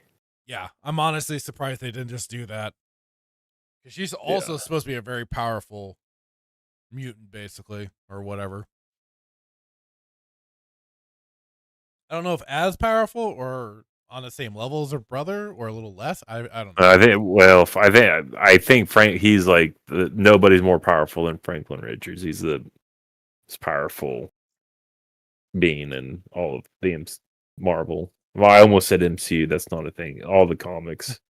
Nightmare says Galactus can control his size because artists kept drawing him at different sizes. Right. That doesn't surprise me none. I said, Mole Man, don't ever mention how the sausage is made. For anybody that knows that one. And I made the mention of, oh God, Mole Man is that fat idiot from Cobra Kai. You really don't like Cobra Kai. I didn't think there was anything wrong with No, Cobra I Kai. just didn't like his character. I thought he was obnoxious, and I think he's obnoxious. And I said, oh, the only one he listens to is Sue Storm, of course. Yeah, she's the patriarch. not even the matriarch. She's the patriarch. Galactus was on to their little plans. God. And of course, I had probably one of my bigger at least in my notes, I did put in just a bunch of laughter, and I was like, what? Sue Storm pushing Galactus of all beings like that? Are you for real? Yeah, so Sue Storm. Of course, because she's got to be, Franklin is the most powerful, and she's the mother, so she, obviously, I don't know how. And again, go ahead. But yeah, she manages to push Galactus back. Like, I know, like, she can form powerful force fields and stuff like that, but pushing back a cosmic being like Galactus, that might be a bit of a stretch there. I don't know. Where's Marvel Pierce? Maybe I need him in this. Because I don't know. I'm not a Fantastic Four guy, so I don't know. But I mean, that's like. Neither am I. Yeah. I mean, Anakin couldn't push Obi-Wan, and Obi-Wan couldn't push Anakin. They both were equally powerful, and then they both push them. So I mean, they both get thrown back. So I mean, Duke Devil is wondering, has anyone said Marvel is back yet? The only one that has said that Strange New Worlds is Dan Blackroyd has said that, but that was for the Thunderbolts, not for Fantastic Four here. And then let's hang on. I said, oh, and now it's going to partially mimic her story about hers and Johnny's mom. Rutro Galactus is crawling back out, and Johnny for the shucks, no, not the save. Silver Surfer for the save. Through Johnny's boner, she sacrifices herself. Reed, maybe you can find an actual blonde next time. Her damn roots are shown. Franklin's going to save his mommy through his cosmic powers combined. Miracle Baby saves the day. Ben, and then the Thing was keeping his beard. They're supposed to save the world and yet can barely get the baby seat into their fantastic car. And then they do another 4 years later during the credits, and we get Dr. Doom and Franklin hanging out. Then the question becomes, is it their universe is Dr. Doom, or is this Robert Downey Jr. Dr. Doom? My guess would be Robert Downey Jr. Dr. Doom, but, you still got to kind of pose the question. Oh, never mind. Dan Blacker says Marvel never left. Okay, there we go.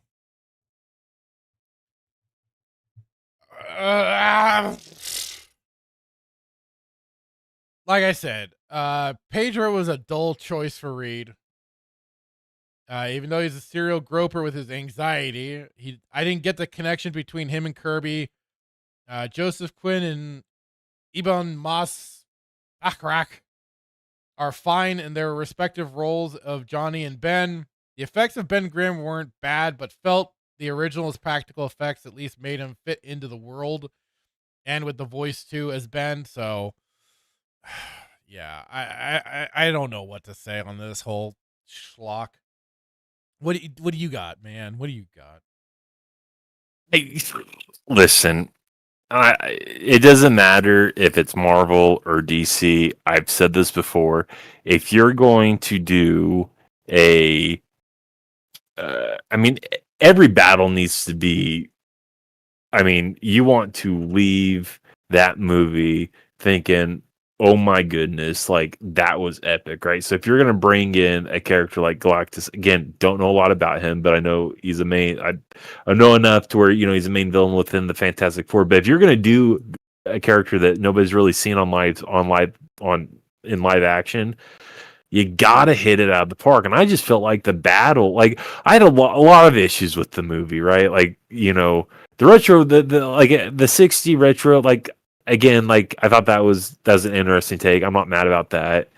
The Vanessa Kirby thing, the Sue Richards being the dad of the family versus like Reed, like that bothers me because again, I know that there's obviously, there's families that the father figure is not present or is deceased, and the mom has to take that. I get that, but in a traditional nuclear family, the father is the male is supposed to have a set and be the male. Misogynies, bro. Oh no.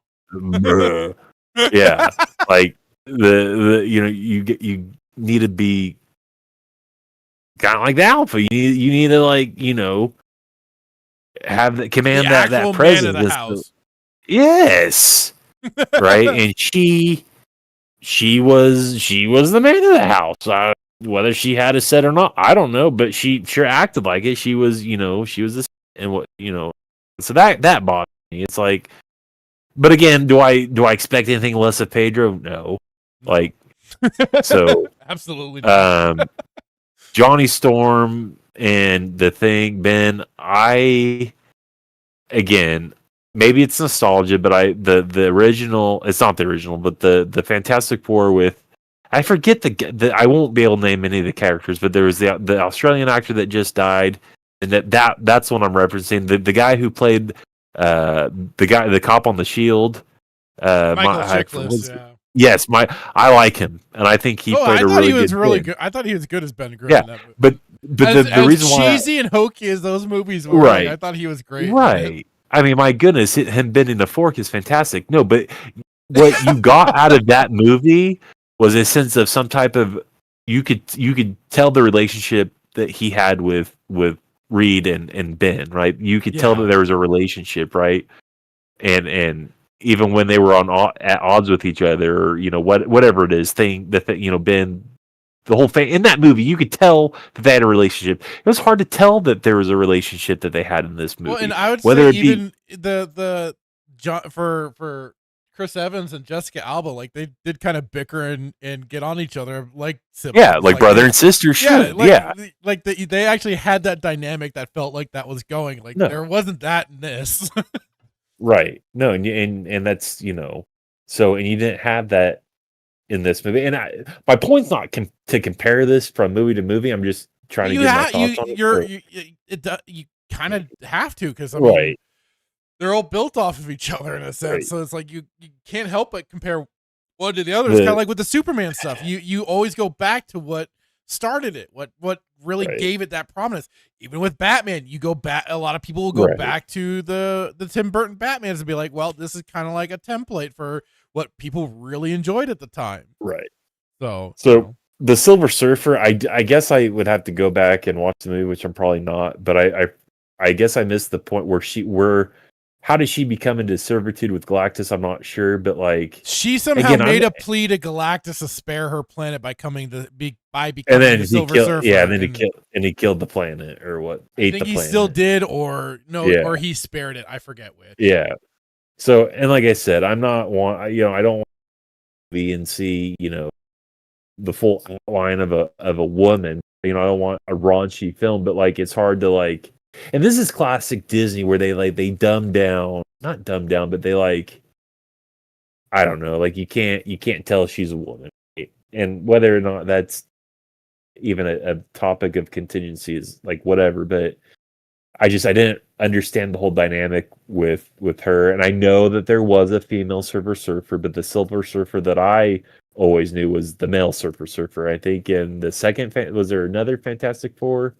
Rise of the Silver Surfer? Yeah, that was the second one to the Yeah. first five. Yeah, The first one, yeah. So, and that was you know, that was voiced by Morpheus. Fuck, what's his name? yeah. Oh, Jared Leto? No, what? No. Oh, I thought Morpheus. Who? Hang on. Getting it. Hang on. Really? Is that some of the names in the credits? Oh, there he is. Lawrence Fishburne. Oh, okay, yes. Lawrence Fishburne. Didn't really understand the whole dynamic with that. I thought it was all, classic. Oh, this, Johnny has a crush on Silver Surfer, so he, whatever, gets real smart really quick and learns all the different linguistic. Well, it wasn't really quick. Like, it was over a period of time that they were doing all of that till Galactus got there. Right. So I get that, and then and then he was like, I don't know if we're gonna be safe. It's like, they do the news. That's like, anyways, but get into Galactus. I'm like, that's some of the most anticlimactic fighting I've ever seen in all of. That was a very, you said it. It was very anticlimactic fight. Like, it was like, this is how you're telling me that this is how you. And again, whether it was done in the comics, don't know, don't care. But, like, this is how you fight Galactus. This is how you get rid of him. Throw him back into, like, a black hole, which, again, scientifically, nobody can escape a black hole, so that's weird. Don't know why they used a black hole. Maybe it wasn't a black hole. Thought it was, or they created a black hole, I thought. It's supposed to maybe not. Either teleport him to, like, some other section of the galaxy to get him away. Freaking just boom tube him like Darkseid. No, it was anticlimactic, man. I think it could have been a better fight if they had maybe, I don't know, shrunk him down to like normal human size. But this is my problem with Thanos, man. One, they portrayed Thanos incorrectly, right? As this humanitarian, right? No, this dude was in like we talked about, it was in a love triangle with Deadpool and it was Deadpool. Lady Death. Lady Death that he was trying to impress. Instead, we got him, crying over the fact that he Spartan kicked his daughter off a cliff to nowhere. But like, it's just anticlimactic, man. Like, that's the whole point. That's the whole reason why I wanted to like go see this movie. In a sense, was one, I wanted to see how like what it was going to be, right? Because we had reviewed it. But two, I knew I called it when I saw. I was like, it does not look like Galactus. It's terrible. Look at the rusted bucket on his head, man. And I just. Yeah, it's just anticlimactic. I thought Galactus's design was good, but his representation. Bro, that was the most AI. That was the most AI Galactus we would ever get. Damn. Well, I mean, it's better than him being just a cloud.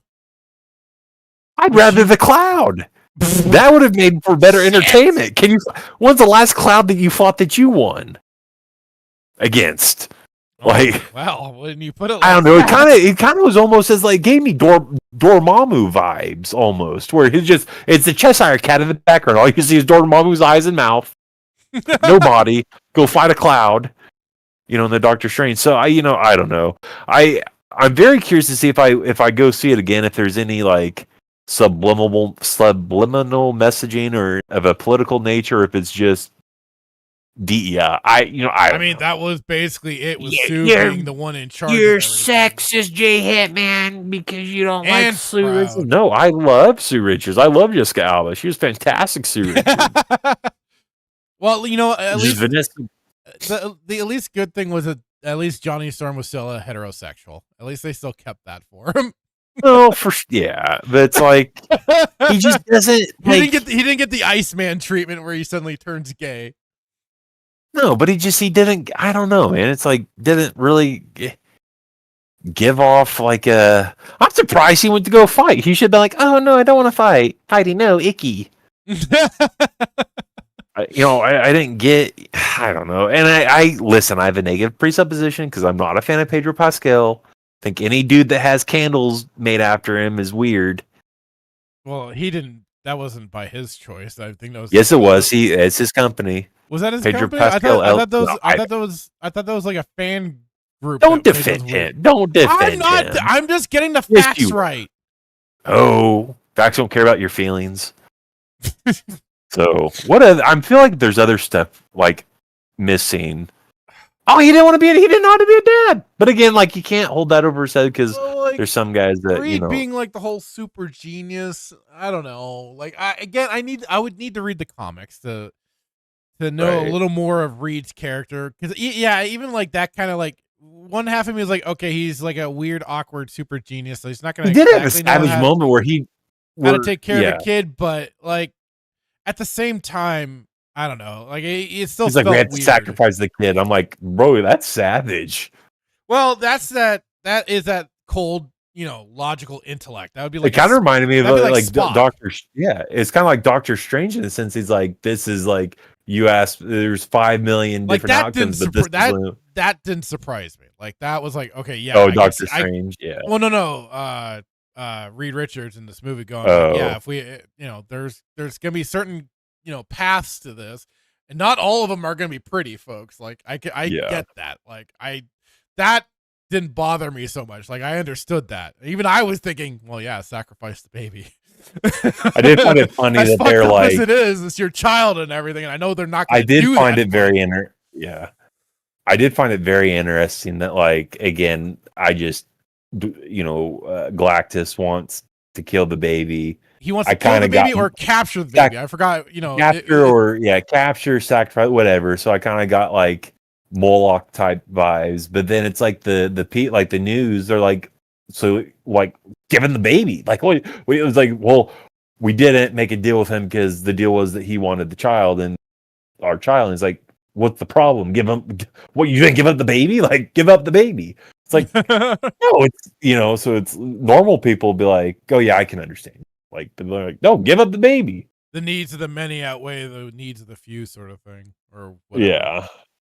No, but the biggest thing in conclusion, man, is that fight was just terrible, man. It's absolutely just it was. I think I got on my phone and I was playing Candy Crush. I was just bored. Duke Devil here made also a good point about Pedro's Reed Ricardo did not have any sense of intellectual gravitas. I agree. He does, yeah. No. So, like, he didn't come across as a person that believed what he was saying. No, he was the most submissive and unconfident person I've ever seen on screen. Yeah. Maybe not on screen, but that Reed Richards is like, because even the guy who, you need somebody to spout the scientific jargon and believe it. Yeah, like Tony Stark, very smart, intelligent, calls it like it is, and he's confident with it. And I get that you're comparing apples to oranges, you're comparing a narcissist to a genius, but it's like, but I would even say like the other Reed Richards, the guy who played Reed Richards in the other Fantastic Four, like he was confident, like he may have not wanted to give the news that he gave, but he delivered it and he was confident. He's like, no, this is it. So I don't know, whatever. So that's kind of my thoughts. Overall, I just not a movie. I was expecting like, and I don't know if it was a timely thing, right? If Marvel's like, okay, well, we got to pump out a movie because DC's pumping out Superman, or if it's a coincidence, right? Don't know whether the timing, whatnot, but like, again, anything that and maybe it's just our generation and just we grew up in a quality over quantity type, era. But it's like, if you're gonna do something, give it your all and make it good. And but to each his own, because other people, like, they might think it's fantastic, no pun intended, and that's fine. I just tend to look at stuff from did I like Superman? Yeah. Were there things wrong with it? Yeah. Did I like Fantastic Four? No. Were there things wrong with it? Yeah. Could there, gun to your head? Although I think I know which one you'd rather watch. So Superman. It's kind of pointless to ask that question. No, because even if you were to say they both are, or let's just say they're both bad, right? Right. in my mind, watching both of them, they're still a lot more good. And Superman than there's nothing, and maybe it would be different if I was a Marvel guy, but like I'm also talking to you as somebody who I love the Fantastic Four with Michael Chiklis and the guy who portrayed Doctor. I think it was the chemistry, like you referenced, Jessica Alba and Chris Evans. That's something that you can't even like replicate. That's almost organic, right? Love that chemistry. You knew you could watch them, brother and sister, absolutely, right? The relationship between Reed and Ben, you could see it, absolutely. Breaks your heart a little bit when Ben, feels like he's the odd man out, right? Right. Doctor Doom, the guy who played Doctor Doom, fantastic actor and portrayed him, amazingly. And you look at this, it's like, okay, well, the guy who Pedro doesn't portray Reed very well. From my limited knowledge, Vanessa, Sue is just, she got the pants in the family. Ben's Ben, and so I man, I don't know. I wasn't fond of it. Trying to think of if there's any good parts of the movie, I don't know. Like if I asked you, hey, was there any good parts of the movie? What would you say? Oh, I like the Fantastic Mobile. I didn't. AI, terrible. If I had to give it some compliment, I would have said that it was kind of, they paid homage the to 60s vibe. Well, not the 60s vibe necessarily, but they paid homage to some of the original, one of the original comic book covers, when with the whole Mole Man fight and stuff like that. Yeah. And with the big monster coming up out of the ground and everything. So they paid homage to that. That was kind of a cool moment. But again, that was shoehorned into their little news segment that was then giving us the history of the Fantastic Four in this in this movie and everything. And I was like, I don't care. And the other thing is, what powers does the Silver Surfer have, and how does she just create a hole in this building that is the same level as in my mind, Stark Tower? She just comes through. It's on DEFCON level 1 lockdown, and she just comes through. I don't know where her powers are, but I'm like, well, I think even in the Rise of the Silver Surfer movie, he kind of did that where he'd phase. Oh, does he? Can he bend? He can bend through things. Yeah, phase through. Okay, I will accept. The power it's basically the power of cosmic. Basically, I think that's what it's essentially described. Okay, well, I can accept that because Barry Allen, he can phase. That's the whole how he goes to walls. He phases through. Yeah. So I accept that answer. Then I retract my statement. Dan Blackroyd says matter manipulation. There you go. Okay. So, yeah. So you say the homage piece, and again, I don't have that knowledge. So if I had known that, the only thing is that Ben Grimm as the Thing had the look of the comic. I'm curious as to why the CGI just was not good. The other thing that I didn't like about this movie that I really liked about the whatever 2004 whatever year it was is they gave an explanation of how they became, and I guess they do in a sense, but I visually they go to the station, or they're in the station and the solar wave hits, and that's how, because with Ben just is always the Thing, so they tell you something happened. Right, but I guess visually it was just more appealing to see how that happened, and I enjoyed seeing who Ben actually was before he turned into the Thing. Yeah, that makes sense. So that's me just critiquing. Well, that's getting the origin story, and we got it in a 5-minute news blurb in the movie. And I don't think, and you can't, to do it effectively. I don't. Yeah, and everybody's a critic. You need to see his human side, and certainly what he feels he is so missing. You got to humanize. Just getting it as him as the Thing off the bat. Is all right, so he should already be used to this 4 years later, right? Right. But he's acting like this just happened. Right. And it's been 4 years.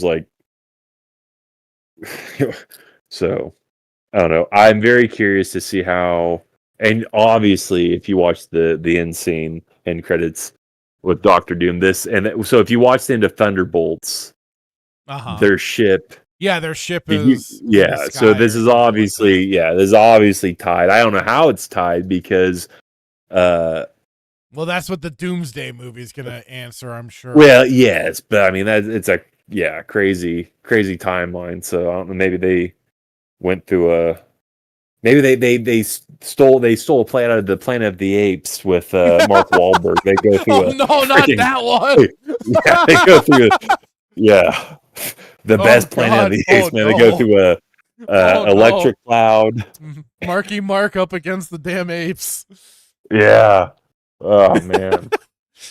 That's a great movie. I love Mark Wahlberg in that one. Oh god.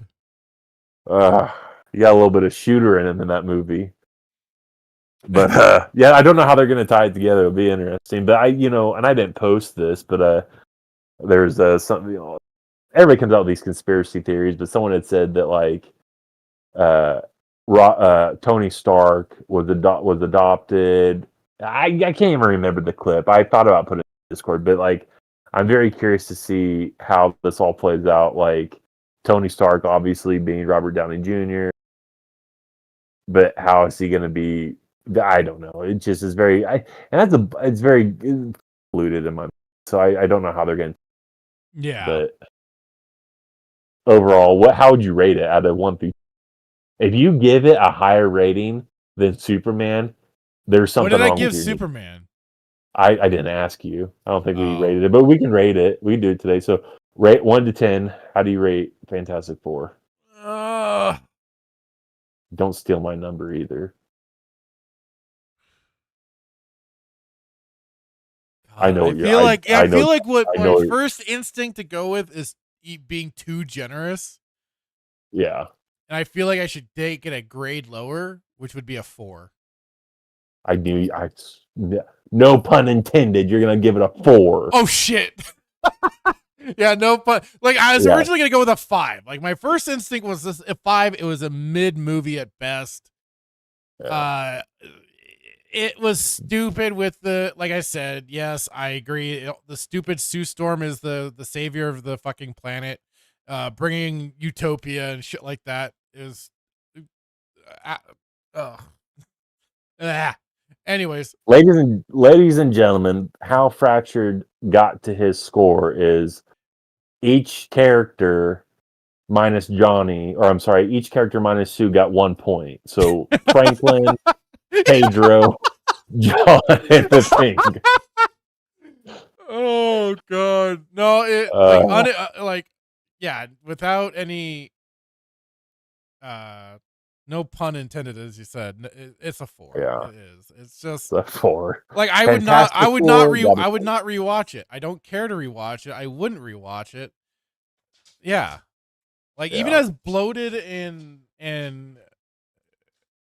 as stupid as as parts of Superman could be. Honestly, you didn't see Superman though, did you? What's that? You did not see the new Superman. We talked about it. We talked about it, but you didn't see it though, did you? I did see it, yes. You did? Okay, you did. Okay, I'm sorry, you did. Yeah. Okay. So what would you rate Superman? And if you give it... I think as Superman, I would have given like a 6. Okay. Why? Why is Superman in your mind higher? I thought the casting was a lot better in that movie. I did like the interactions between Clark and Lois, the way he got baited into their little argument, and I thought you think Luther, the story overall was better? I thought Luther was an actual proper villain. Like he just did not. Yeah. He was full on like, I killed this dude. Oh no, like it wasn't even like, oh my god, what have I done? It was like, oh shit, that was on the first bullet. Let's go. Yeah. So, and with like it is, I do still think it was a bloated movie and stuff like that, but like it wasn't. It just was at least seemed a little more fun. Yeah. Again, people are gonna be like, of course you would give it a higher score than Superman because you're a DC guy. I'd say. I'm overall, I'm not myself. So it's like, no, I know, and that's why I ask you, right? Because I mean, being a Marvel guy, Spider-Man, people would assume that you would give the upper hand to Fantastic Four. and that you would, discredit Superman. And the I, being the DC guy, the obvious greater of the two comic book industries, or the comic books, would give Superman higher and Fantastic lower. But in all seriousness, I think there's even as cheesy as like some of the story was in Superman, like people have talked about like Euphoria and all this and that. I still think the story overall was far better than Fantastic Four, and to your point, the casting and whatnot. I just like Lex Luthor. Honestly, Nicholas Hoult, like Nicholas Hoult. I'm not Despite saying his weird moment at the end where he actually shed some tears, I was like, "Oh, dude, you were going." He didn't so well. cry. No, he didn't cry. He was angry. He shed tears. No, it was. Yes, it was. He did. It was not tears. Yes, they were. Go back. It was and hot see outside. The scene. No, it was not. It was. I did. It was not tears. It was hot in there. He just got done fighting Superman. Superman was choking him. If I choked you, you would tear up too. God. Yeah, man. Fantastic Four. Not a 4 for sure. What would you give it? 2. It was 2. Wow. 2. I'm not well to get. Yeah, man. No, 2, man. Because there's nothing like. Damn. I went into this movie like wanting it to be good. Like again, I don't just go to movies like I can't wait to drop $25 on this movie for it to suck. Like, right? That's not my intention, right? And regardless of it being Marvel, like I love going to movies. I want to go to enjoy popcorns and my diet soda to balance out the popcorn and the butter. Like I want to go watch good movies. Just go full hog. Don't get a diet soda. Just get a real soda. I have to. Right. So no, it was. Oh, I don't like the story. It wasn't even a nothing burger. It was just blessed. Like, and again, the frustrating thing is like you bring Galactus, like this guy that like this isn't a level D villain. It's not a level C villain. Like I mean, this is a high threat villain right here. Right. Like the dude eats planets. Like he's not around eating Krabby Patties and hot. Like this dude is known to like consume planets. So it's like you need to do it right and you do it well. And I just thought it was like wah, wah, wah. I was like, really? Well, I remember watching it. I was like, this is how it ends. Like, I thought it was a joke. I was like, there's no way. Like 2-hour mark or whatever, however long the movie was. Like, there's no way that this movie. There's no way that this girl just comes in and punk kicks him into this black hole, and that's how it ends. Like, no way. Oh, sure enough, that's how it ended. So I mean, I can at least say they didn't try to like fake tease us that she died for Sue Storm. Like, at least they didn't pull that kind of garbage with it. Like, I was like, okay, she's gonna live because they haven't faded out or anything. So at least they didn't try to pull that bullshit on us. They're just as bad as Filoni. Nobody dies in Marvel. Baloney. Yeah, nobody dies in Marvel. Ugh. Oh man, nobody dies in comics in general, except for their Uncle Ben. Except for Qui-Gon. Or in the comics. Yeah. So I don't know. And I don't even know. And again, I don't have the wherewithal. So my opinion is not going to probably carry much weight because I haven't read the comics and I'm not an authoritative figure on it. But I don't even know how you would tell this story and make it good without knowing. And here's the thing, I'm definitely afraid that somebody's going to text me and be like, no, the movie was actually accurate towards the comics. And I'm going to be like, huh? That? I'm like, I didn't know. Sure? I didn't know if Reed Richards had his balls in the top drawer. He doesn't even have That's my fear. It's like, oh, actually, purse and everything. Maybe they'll say like, oh no, like it portrayed, like it was accurate in regards to like the costume or the uniforms and like whatever it is like that. But as far as like storytelling, I just you should have done it better. that's the whole point. Like to want to go see the movie is like you just anticipating a fight between Galactus and the Fantastic Four, and you didn't get. I don't think you got a fight. Nightmare Like to your says point, like Nightmare says the movie was not accurate, and I can tell you that without seeing it. right. I mean, you don't tell me that Sue Richards, this girl that weighs probably 96 pounds soaking wet, is able to create. And again, I don't know how strong she is. I need Marvel Pierce in the chat to verify. But she's just gonna create this like telepathy ball and push him back like the dudes. Like her, I know her whole creating of force fields and stuff like that is a thing. But here's the thing, also the strength of which is what comes into question. Like how strong can she actually make him? Here's the thing. But I doubt as strong. I got my answer. Push back Galactus. No, you're wrong, and we're both wrong. This just came to my mind. Kate just had an epiphany. Oh no! It's the child trapped under a car, and the mother's able to get superhuman strength. That thought did occur to me. The whole adrenaline. I'm being genuinely serious. No, I thought about. I did consider that thought, but I think that's a little bit. Or the question is this: is the baby so strong that he somehow? Well, that's what I said earlier when she was still pregnant with Franklin. Right. That like it was somehow amplifying her powers, but that was then. This is now, and but the unless there's is like Franklin, some weird connection, cosmic power residual. I don't know. There's a cosmic umbilical cord still there, hasn't been cut. So no, the question is that, but that's a good question, right? Right. Is Franklin to amp up Mommy to make her stronger? Yes. Meanwhile, everybody else is getting like manhandled. Freaking he's Reed was being turned into Stretch Armstrong, being ripped apart.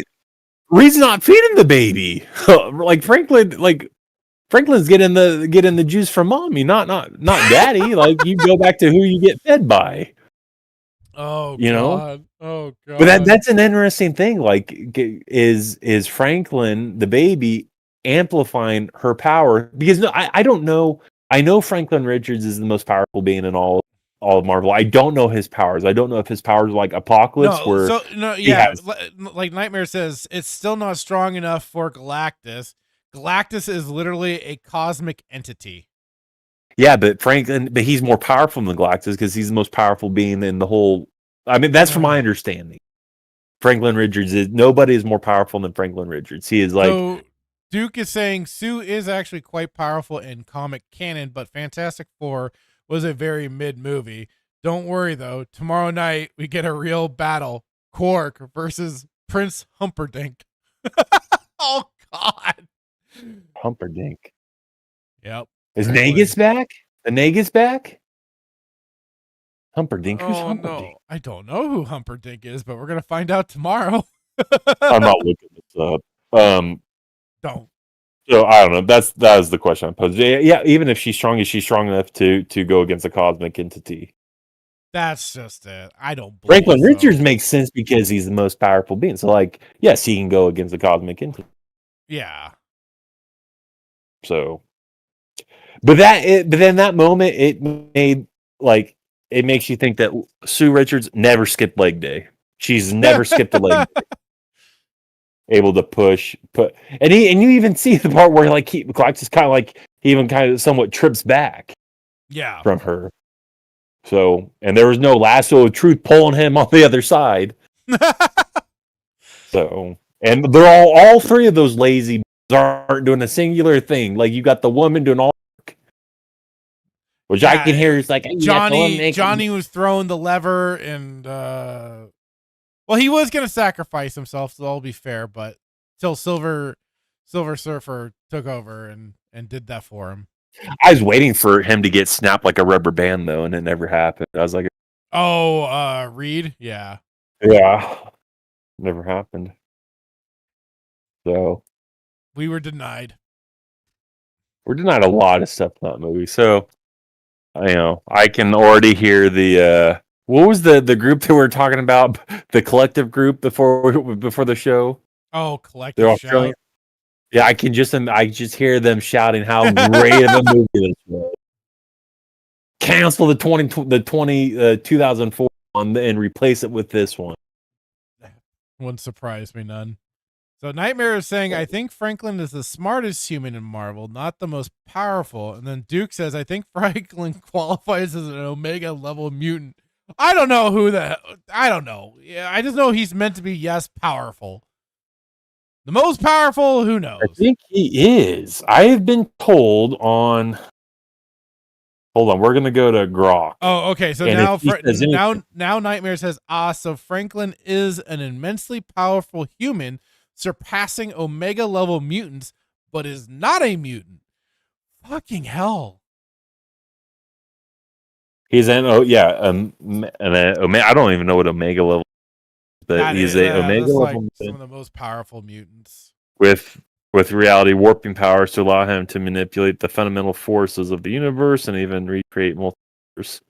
Some comic sources say he can reshape reality at will and has demonstrated abilities like creating pocket universes, like Superman, rearranging matter, and resurrecting cosmic beings like Galactus that he, I guess, killed or didn't kill. Okay, Duke Devil says Duke Devil says don't confuse the Richards kids. Franklin's sister, Valeria, is smarter than Reed. See, that's where I was honestly surprised they didn't put her in place of Franklin. Like gender swap them? Well, no, just having the smarter one, of course, be the girl. I didn't know he had a sister. Yeah. No, that is legit. Like that is a thing. But they're always working together, so they're at least like siblings. We need to put a poll next week or somehow to try to figure out. I don't even know how you figure that out, but I want to. If the poll be is Franklin Richards the most powerful, all of Marvel.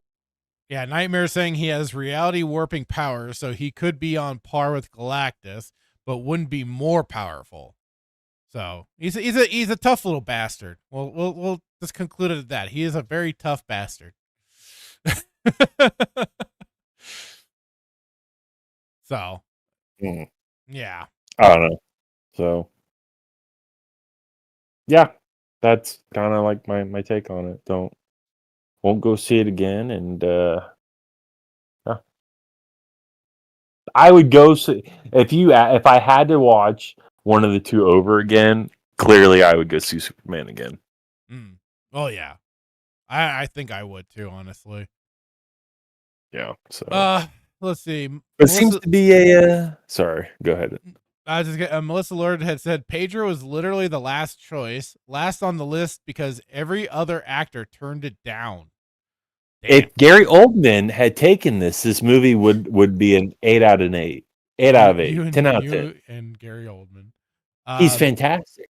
Mystic Troll says, I'm concerned for Doomsday. Sounds like a diluted blend of One World Under Doom and Avengers versus X-Men with an unfinished script. Oh no. Oh no. Black Belt Timon has said, once I realized they will never do an accurate Spider-Man, the superhero genre died for me. Don't care anymore. They can do whatever. I'm kind of with you there, dude. I don't blame you. Dan Blackred said, plus the rights retainer Corman version. I want to see that. I want to see the original Fantastic Four movie. Where's that one?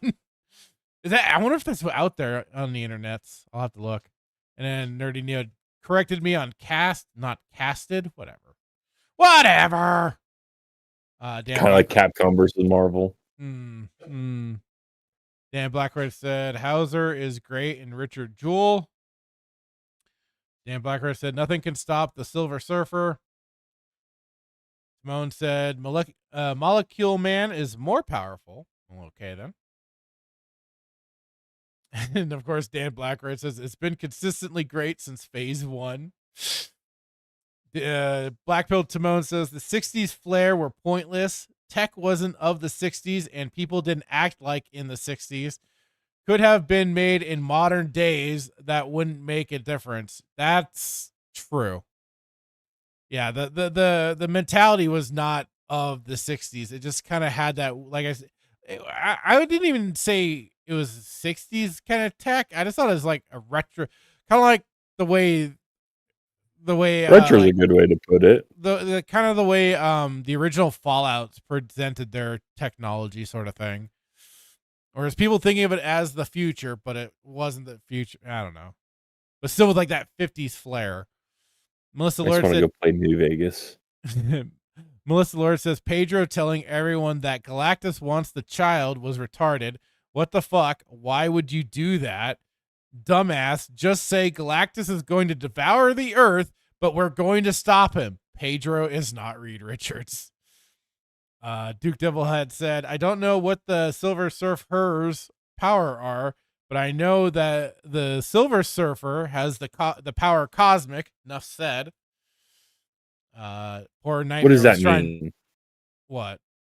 Power of cosmic. Just the power. Just the cause. Just basically just that. It's like cosmic powers. The powers above everything else almost. We don't have that in DC. Explain it to me.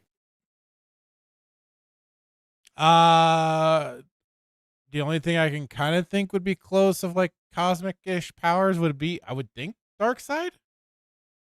Oh, okay. Well, why didn't you say that? Well, there you go. Nightmare had said they'll just explain everything with multiverse. And then in regards to the Humperdinck, Duke Devil had said, see the Princess Bride. Nightmare said the absolute most powerful being in the Marvel universe is the one above all, i.e. Marvel's version of God, who once appeared in a Spider-Man story. Huh. I know they've dealt with deities in Marvel as well. Like they even had the Japanese god of evil, Matsu Mikaboshi, I believe. They've done some weird stuff in Marvel. Is Godzilla more powerful than Reed Richards or Franklin Richards? Godzilla's always more powerful. I won't hear any word otherwise. Melissa Lord says Corman Fantastic Four is campy fun. I'm going to need to find that. Dan Blacker says, I'm not worried for the future of the MCU. I have seen Thunderbolts. Nightmare says the power cosmic is just Galactus's powers. Oh, okay. Duke Devil says, if Hitman actually liked the Hollow Wreck Strange New Worlds episode, we're going to have words tomorrow night. He hasn't watched that episode, so you're okay. Which one is it? The Hollow Wreck? The holodeck episode in Strange New Worlds that shouldn't exist at that time. But I don't know if I watched that or not. Well, we're caught up on. I think it. Yeah. Was Strange New Worlds Kurtzman? Strange New Worlds is part of the whole Kurtzman Trek era. Oh, I can't wait for tomorrow. We're gonna have fun. Somebody's gonna get punched. Oh god. Or kicked. I was gonna say it might be you if you liked any of it. Jesus. Oh man. If you thought Adam and Brad ganged up on you before, oh my god. They do all the time. They're freaking in cahoots with each other. And shout out to all the viewers right now. We got apparently 21 viewers. If you Let's haven't, go. please smash that like button, please. We're even at 14 likes right now. Let's go. Let's go. Okay, now shall we get into the main event? Yes, you got to do it in Bruce. Was it Oh, I can't. Who was that? Bruce. Who was it? The main announcer, Bruce. Oh, for WW or the WCW. He's like, let's get ready to rumble. Yeah. What was his name? You got to look it up because I'm not gonna be able to do anything. Bruce Springsteen. No. Pritchard's. Hang on. Dang it. I thought Richards. David Penzer? No. His name's Bruce something. Bruce Banner. No, that's Hulk.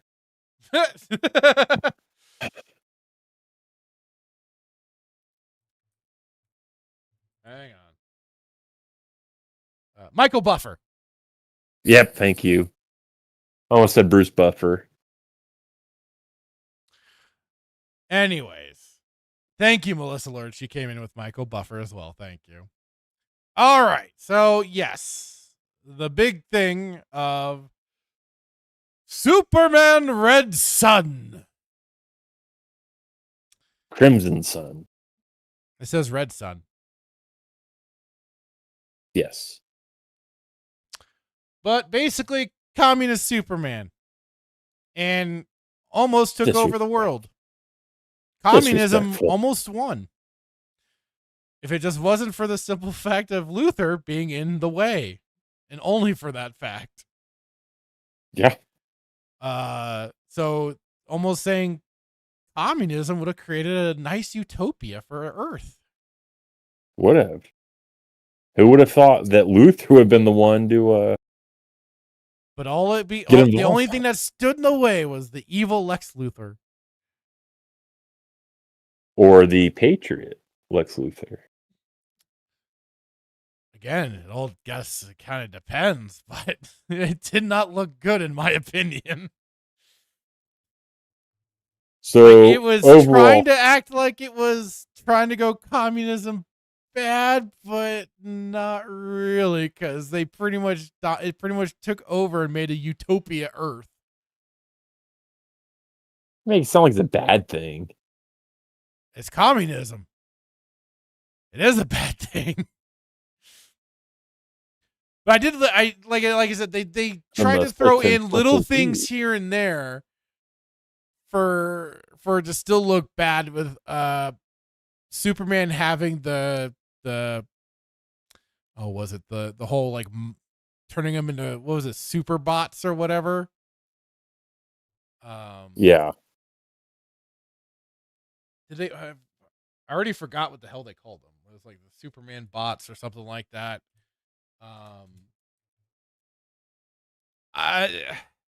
Some of it felt very just like tacked on and unnecessary. Especially like with the inclusion of Batman, he just kind of felt pointless to bring into the story, other than just go, "Hey, look, we threw Batman into this whole thing." But it was still like it was still Batman, but he was under the Soviet Union and shit. It's like, okay, why couldn't it just been regular old Batman? Kind of like how Wonder Woman wasn't under any different any other different like origin. She was still from Themyscira and everything like that. I was like, okay. I don't know. Like, I don't know how to really look at this thing as anything other than some more kind of subversive propaganda. Oh. No, you didn't. Yes, I did. No, I know. Tell me you didn't just say that. I did just say that. No, hold on. I messed up. I was like, you didn't just say that. Tell me you just didn't just say that. I did just say that. Pull the Booker T. Just don't do the other Booker T. They were coming for Hogan. You didn't just say that. I did just say that. So you just said it's just propaganda. I said, where was it? Like I said, he almost took over Earth. It wasn't for just the simple fact of Luther standing in his way. And when it wasn't even like Luther was doing it for any patriotic real reasons. It was just to serve his own ego, to serve his own,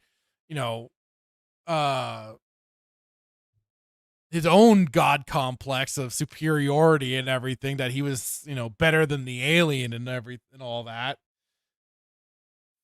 And it was like and even Superman says through the book, is like, yeah, I took over the planet. I didn't have to kill anybody, apparently, other than maybe turning some people into some mindless drones through their conversion. But still, he made a very peaceful utopia, and America was turning to nothing but shit until Luther just kind of intervened. Are you gonna are you? Let me see if I get this straight. You're basically sitting there and telling the people that Luther's double dipping in the bean dip. He's double dipping. I'm saying that he wasn't doing it for any altruistic reasons. No. Okay, speak in terms for those of us who don't know big words like altruistic. He was not doing it for good. He was doing it for selfish How reasons. dare you say that? Did How you am I read the wrong? comic? How am I wrong? Did you read the comic? He's an Yes. American patriot. This is the Cold War. Again, though, like I said, it wasn't for any reasons other than his own self-serving ego to make himself feel better that he got one over. Well, you're asking me for my perspective on this, and I'm giving it. Yeah. So. And all the while, like, then it's like. Next thing you're going to say is that you're absolutely okay with him giving up his wife to Superman. Wait, when did he didn't give up Lois to Superman? Yeah. Lois falls in love with Superman. Oh, that the quick the quick brief meeting they had, but she stayed with Luther the whole fucking time. Well, wasn't so it brief. wasn't that strong. Yeah, you don't know. It could have gone to solitude of maybe, but she was solitude still, with a C. She was still all in with Luther until the end there. Yeah.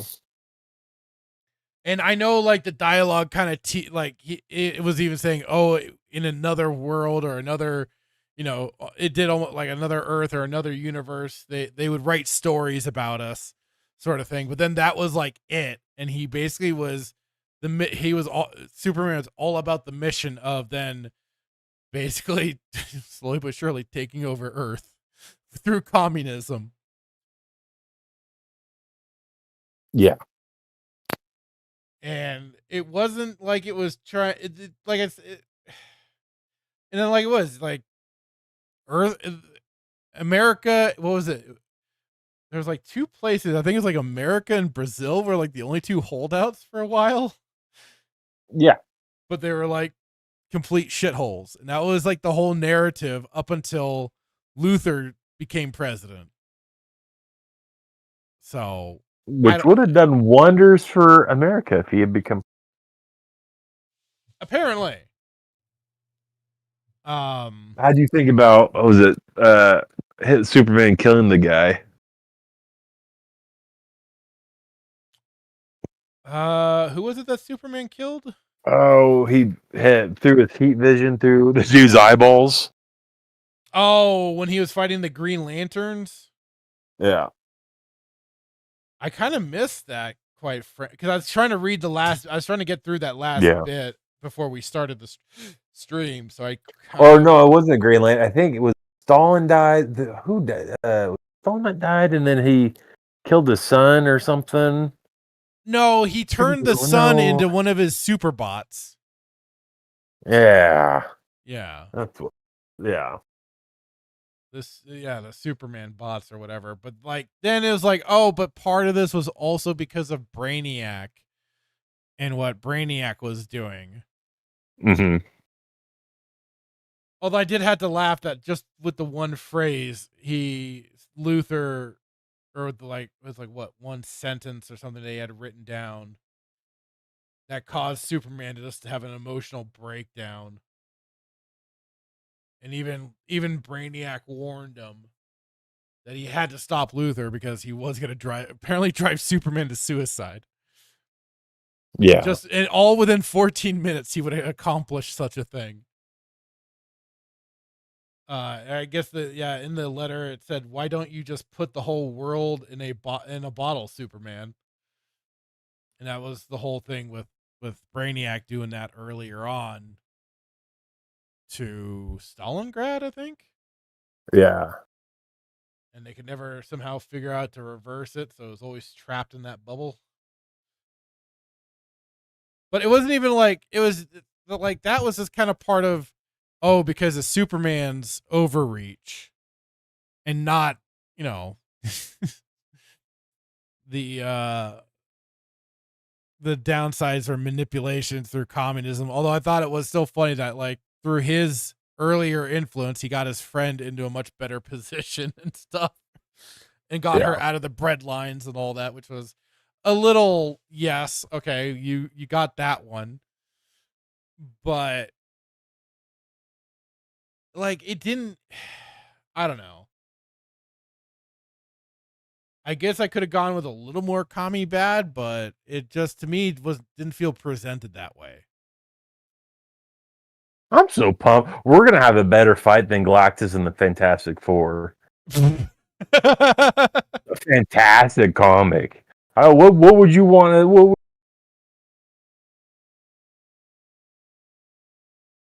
You got cut off there. What happened? Oh, what? Sorry.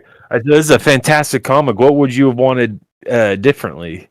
Well, I don't know. Just to see more of the viciousness and brutality Communism that comes through the communism and stuff like that. Well, again, like what is most known through history, but instead because Superman was also trying not to kill people, it is reflected more, like I said, just more positive as a positive thing than a negative.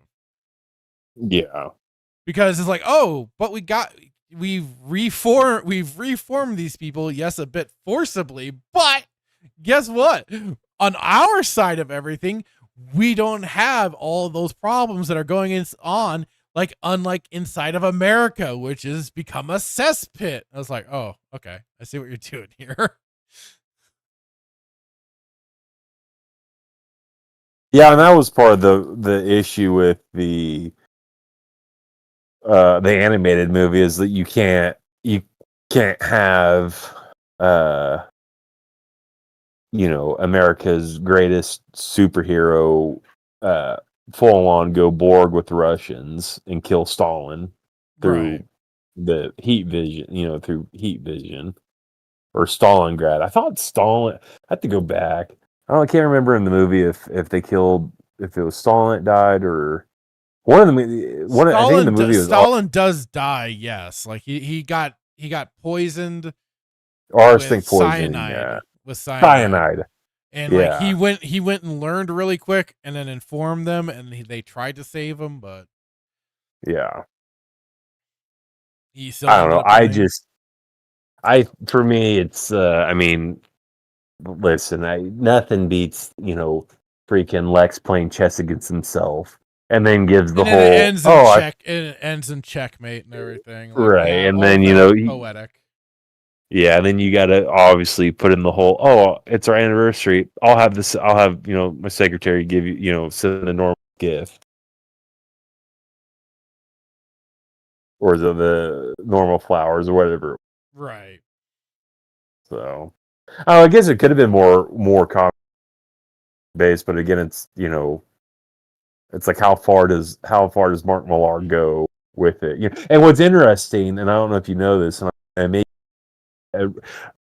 Mark Millar, I think, actually stole this idea from Grant Morrison, and that's why Mark Millar, I think Grant Morrison hate each other now. I mean, it's kind of playing with the whole like, oh, it's just the whole what if thing though. It's like anybody could have gone, oh, what if Superman fell here instead of falling there? Sort of. It's like, yeah, but it's an interesting take nonetheless, right? Because I think and it's for me, so funny because it's like, oh, but he is, even though he grew up in that different setting, I guess it's kind of the whole nurture versus nature sort of thing too, because he still is at his core a good person and wants to save people and do good and all that. It's just that it was so funny though that he happens to still then find his way to a farm family. Right. In Russia. Yeah, in Russia. It's like, okay. Listen, America's not the only country that has farms. No, I understand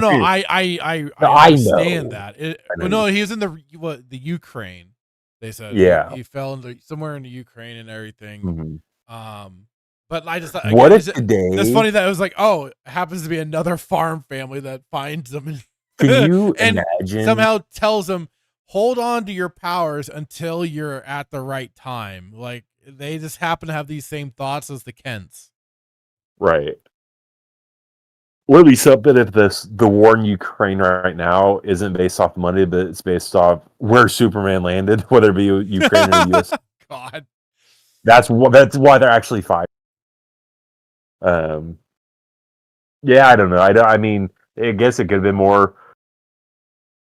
It could have had more to do with like, I guess, a communist touch. But I think to your point, it's like, well, it's. So am I understanding? Am I hearing you right? It's like it's the same story, just in a different country. He, instead of landing in Kansas, he lands in like it is Russia, and it's on a then farm. Superman is taking more the government Well, approach, they want him to be the working because they want him with to the be government the than, they want him to be the face of communism. yeah, which The he son of was. yeah, right. So, I think we talked about earlier, it's like, Superman, Batman don't kill.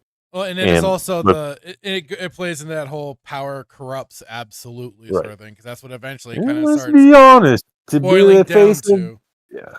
to be the son of communism, you might need to kill a few people. I don't think, can't, Well, his Kal-El words, wants to do he was not killing anybody, and he was refusing to invade America because he didn't want to kill Luthor and do that whole thing. But his Brainiac kept trying to push him, go like, no, you got to kill him.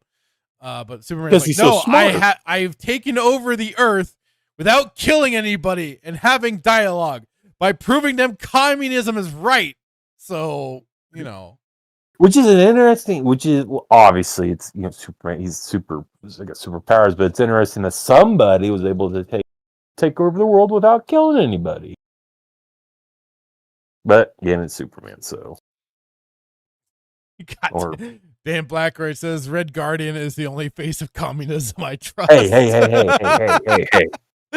Oh. Superman Red Sun will eat his lunch and take his lunch money. I mean, like it's not. I'm not saying it's a terrible story or nothing. I'm just saying it's like it's got certain issues. Yes, I thought the artwork was fantastic. I'll say that. It didn't like distract me or nothing. I thought it kind of stayed to a kind of classic style and design for the characters and everything. Again, really quick for the people.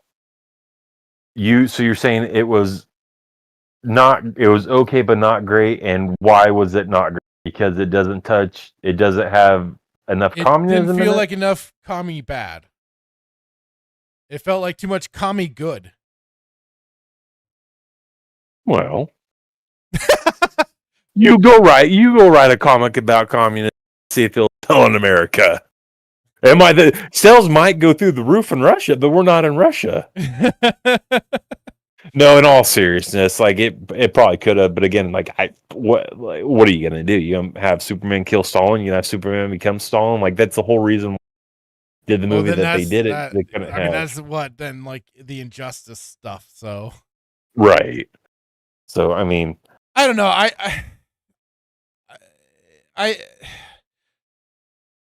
shocked. I thought you were going to say it's really good. I'm like, I get the whole what if sort of stories, but I'm like, you're trying to take an otherwise I think it's exceptionally good character and just turn him bad.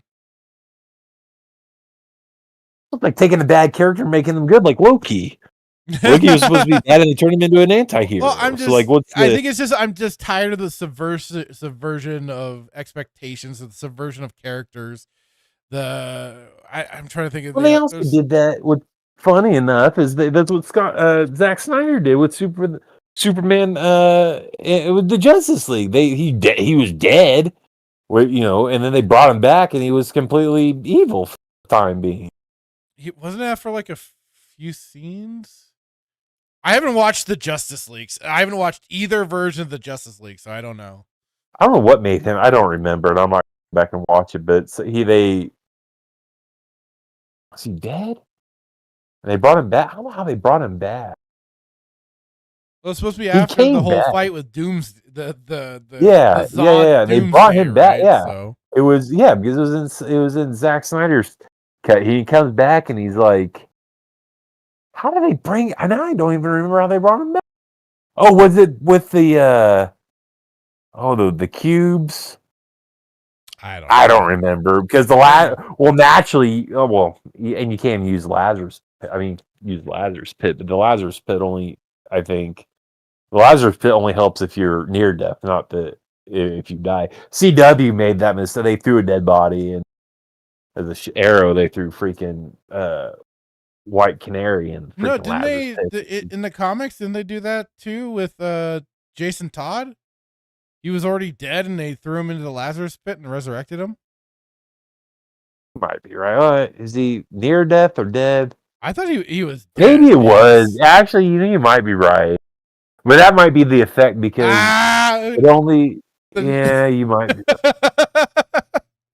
Well, now I don't know because I don't know if Joe was look dead. Look at your little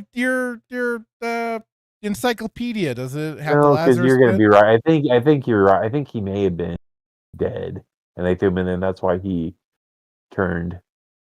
I don't know if the Lazarus pit turned him crazy or if it was the PTSD from Joker torturing him for the amount of time, and then I think Batman it was never coming to rescue the him. combination of him being dead and then the PTSD of Joker. So yeah, because he I don't know if you read the comic. He tortures. The movie doesn't do it doesn't. The justice, but he literally he wailed the shit out of that kid with a crowbar. Yeah, and then some. So you would be upset too if you thought somebody was supposed to come get you and they never did. Right. Okay, well we'll get you another comic. I really thought you were, but I'll email Mark Millar. I think I have his autograph somewhere, but I'll see if he. We'll just have Grant Morrison do it because he's Scottish, which is somewhat near Russia, so he could probably tell a more accurate. I don't know. I felt like it had a bit of the kid gloves on. I could be, maybe misinterpreting the story. You want to see you want to see gas chambers in this comic? Like, what do you want? You want like a Garth Ennis level? This was like what the commies say. Real communism has never been tried before, and this is like, oh, see, the real communism is working. You have to understand, you also have to to your point. I could get your point, they can have more communism, but this isn't a black label comic, man. This is, you still got to market it to kids. Kids and adults are gonna read this. You can't just you can't talk down to kids either. I talk down to kids all the time. Not because you're a giant, but no, but also on Call of Duty, so I don't know where you're going with that. I thought it was our boss that was in internet jail, not you. Oh, I've said some stuff, but that's whenever I get, that's on the rarity that crap on when I throw a bouncing Betty on the ground and then blow them up. They call me a noob.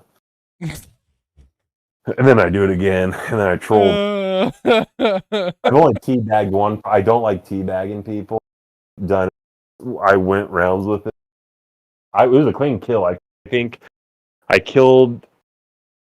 How did it go? I think he may have killed me twice, and then I shot him with an RPG, and then he killed me with a throwing knife, which just irritates me, and then I blew him up again, and I teabagged him. It was the most semi-satisfying. And then we just what? I said that's what you're supposed to do. I don't remember how it went. I think I was getting mad because he just I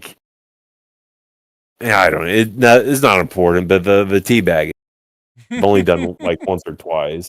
I think it's disrespectful, and I don't. But I did it. I was and then the whole match I just made. I didn't even tell anybody else. I was so consumed about finding this guy. I wanted him to say my gamer tag is Leche Master.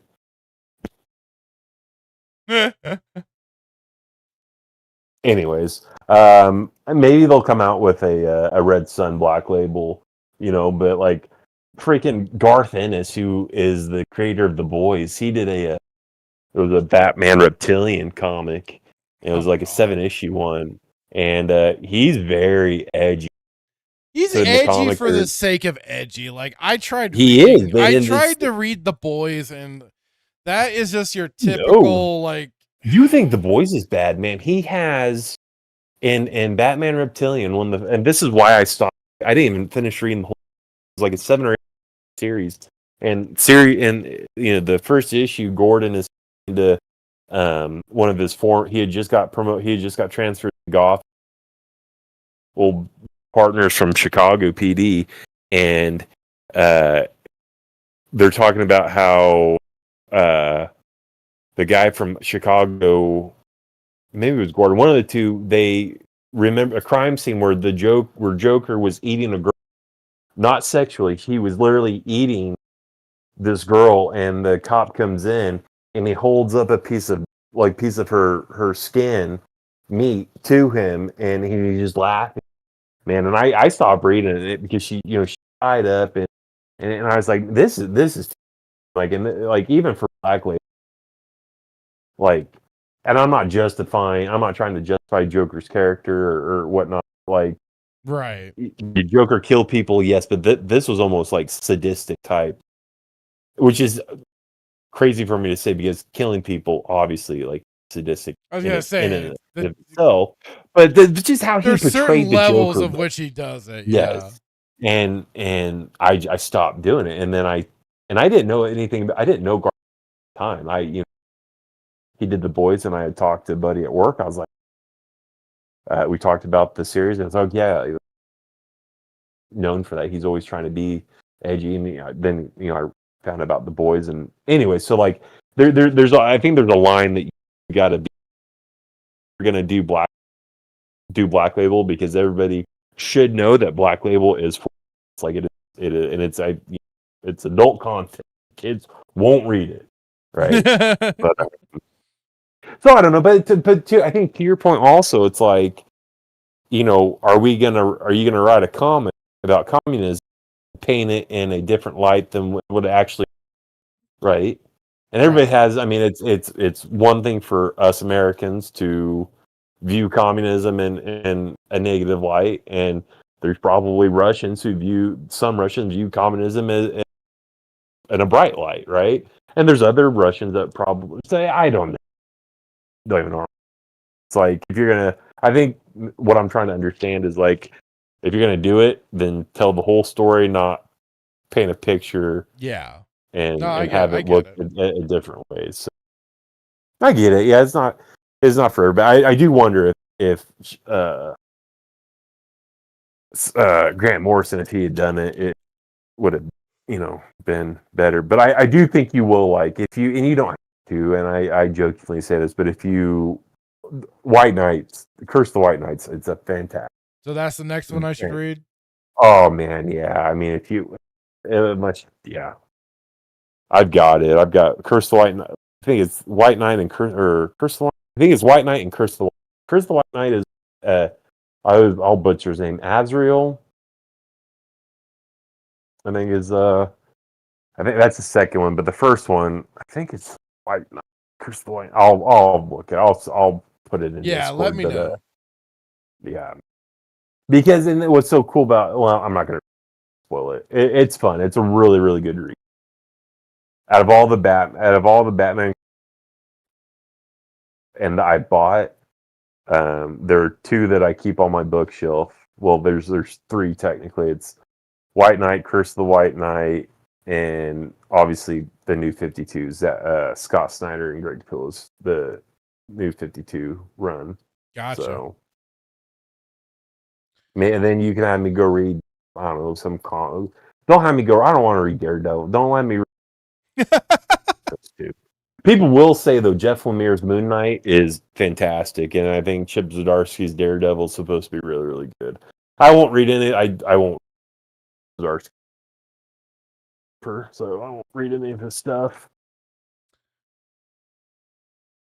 Let's see. Dan Black right here. It said the end gets pretty goofy. It's a tough premise to pull off without going fully in the opposite direction of the regular Superman. And then said, I'm not interested in Luther as the good guy. Yeah, I agree with that. And then asked, have you seen or read Justice League New Frontier? I have not on either of those. I think I actually collected Justice League New Frontier. And then Dan Blackred said, you need a new bookshelf, Hitman. I will find you better picks. Out of here. Actually, you know what? Let me retract my statement. If you can't find it, I'll let you borrow it, but you have to be very careful with it. The next comic you need to read is Black Hammer versus Justice League. I think you would like that. So wait, so which one do you want me to read then? Black Hammer versus Justice League. Okay. Because Black Hammer is Image. So Black Hammer was made with Mir, who he's obviously written for both Marvel and DC, but Black Hammer is a massive run within, and it crosses over with the Justice League. Gotcha. That's the one. That's a really, if you don't like Gale. If you don't like Gale, then just you're doomed. Stay with Marvel. Well, hopefully I won't be doomed. No. I can't believe Dan Black was that Media Advocate Timon or Dan Blackwood that said, I'm going to send you, whether I forget, either you're in Brazil or Australia. One of the two. I'm sending them to you. It was Tell Dan me, Blackroyd that was saying you need better picks. Oh. And yes, he's Australia. Yeah, yes. Australia. I'm going to send you comics via my courier kangaroo. Oh God. Oh boy. I say that in love too. With most love, but can't believe that. Get better comics, my left toe. Oh. I have Kingdom Come up there. Kingdom Come's one of them too. Yeah, Kingdom Brad Come I remember Metzler being good. Who did that? I think was it Grant Morris? No. Who did Kingdom Come? Who did it? Oh, I don't Who know did it? Who did it? Name a who wrote it? Alex Ross. No. Who did it? I think that was the artist was Alex Ross. Mark Waid and Alex Ross did Kingdom Come. Yeah. Mark Waid also did another fantastic comic. It was he did a Tower of Babel. That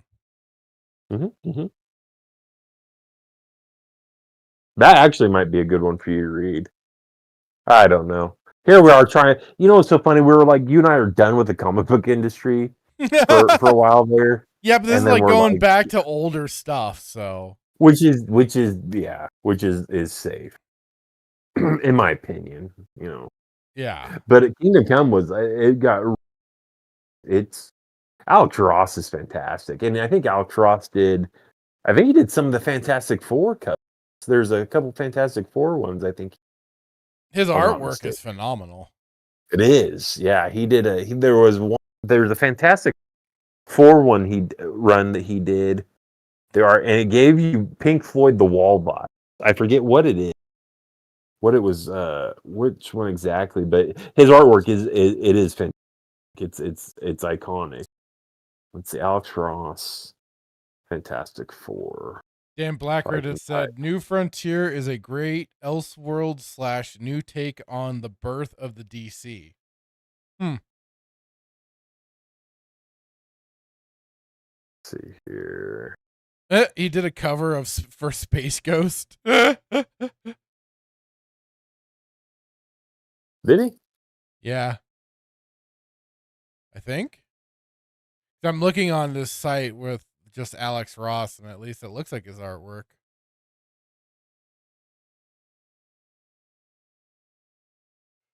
Was it this one? Let's see here.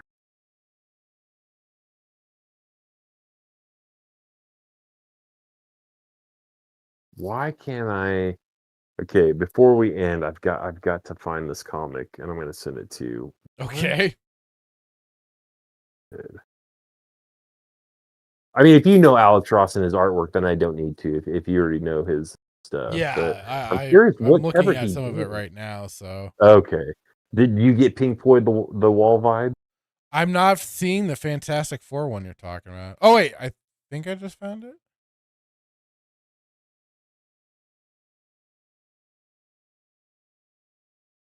I could be wrong. I thought he did. Full Circle. Yeah, I just found that. Okay. Yeah, it pays homage to Jack Kirby. Yeah, where it looks like they're circling into like a planet or something like that. Yeah. Yeah, that is pretty crazy. And I know we're done with the Fantastic Four movie talk, but the other thing I heard it was that this movie was trying to pay homage to Jack Kirby. So yeah, whether that's true or not, I don't know. But I think that was kind of the whole retro future tech look and stuff like that. That was supposed to be part of it. yeah.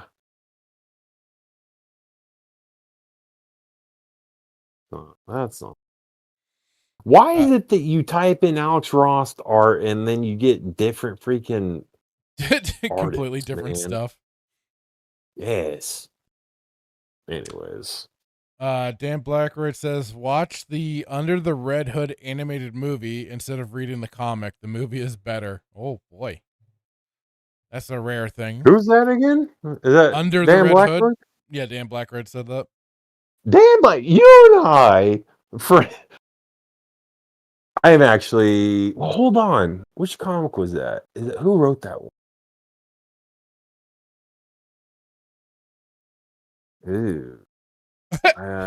I'm having a blank.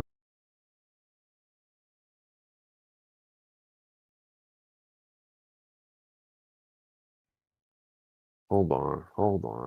The other reason why Curse White Knight and Curse the White Knight is done by Sean Gordon, and he both does the art and the writing in that comic, which I think is kind of cool. Melissa Lord confirms Red Hood animated movie is great. Good to know. I'm just a comic guy, though, man. Like I do the comic first and the movie second. In most cases, it's not yeah, Sean Murphy. Oh, God, White Knight. Anybody who doesn't like Batman White, that is mind-boggling. Dan My Blackbird biggest said regret. Judd Winnick. I think for Under the Red Hood, Judd Winnick. Okay. Yeah. White Knight is the first one, and then I think Curse the White. Is that right? Yeah. Good show, man. This was fun. Yeah. All right. Well, I think that's where we're gonna be wrapping things up. Yep. Here we go. Let's go. Yeah, this was a lot of fun. I had a blast, even though Fantastic Four sucked. But all the same, always a blast and always fun to hang out with the chat and to hang out with you, Hitman. And always. We got up to 20 plus concurrent viewers. Let's go. 15 likes and 16 likes. There we go. Just came in. And if you haven't, please do smash the like button. And if you're watching on the replay, please do drop a comment. It does help. Thank you all so much for watching tonight. On Tuesday, I should be joining Nerdy Neo for our top 5 episodes of Stargate SG-1. So drop on by Nerdy Neo's channel for some rankings on that. If you don't put Emancipation, I'm literally going. Well, that would be telling, sir. Why would I tell you now? You got to come and watch. I will. But if you don't say Emancipation, I'm going to promptly and swiftly leave the room. All right. I'll keep that in mind. But thank you all so much for being around. Thank you, Melissa Lord, who quotes, "I could take it easy on you. Nah, I'm just going to keep beating on you with this crowbar, forehand, backhand." Dan Blackroyd, thank you for dropping by too, sir, saying watch Thunderbolts for next week. Oh, God. Black Pill Timon, thank you for hanging out, sir. And thank you, Nightmare, who dropped by earlier. Duke Devil 95. Speaking of, thank you, Nerdy Neo, for dropping by. Let's see here. Mystic Troll, a new face into the chat. Thank you for hanging out when you did. And the Briscoe 1234. You know, I haven't seen Static for a while. What the hell, man? So I know that we had a New York, Florida man in as well. Gabriel Knight dropped by. Thank you. Brandon Tran, thank you for dropping by, and I hope we did enough of a good job covering the Lucas Museum of Narrative Art. We had Papa Palpatine's Pizza Padawan, Star Wars Marvel Purist, Star Wars Scran, Jordan Star Wars, and the Backseater. Thank you all so much for hanging out with us, and of course we'll be back same bat time, same bat channel next week with all new stuff. It seems like we're gonna be covering a lot of comic stuff now. And yeah, Briscoe, he says, I'm not a comic book guy, so I have no idea about any of the stuff you've been talking about, but great stream, guys. Thank you very much. I'm not super comic booky, but this has been fun. I'm kind of enjoying this switch up and things. So, yeah. And of course, also check me. I hang out on Thursday nights on Static 2020's channel for the weekend pregame. Hitman might be joining him for more Bloodbath. Do I love Bloodbath? Check out the episode he appeared on last week for the Monday night Bloodbath. And with that, guys, thank you all so much once again. We will see you next week. Have a great evening. Bye-bye. Bye.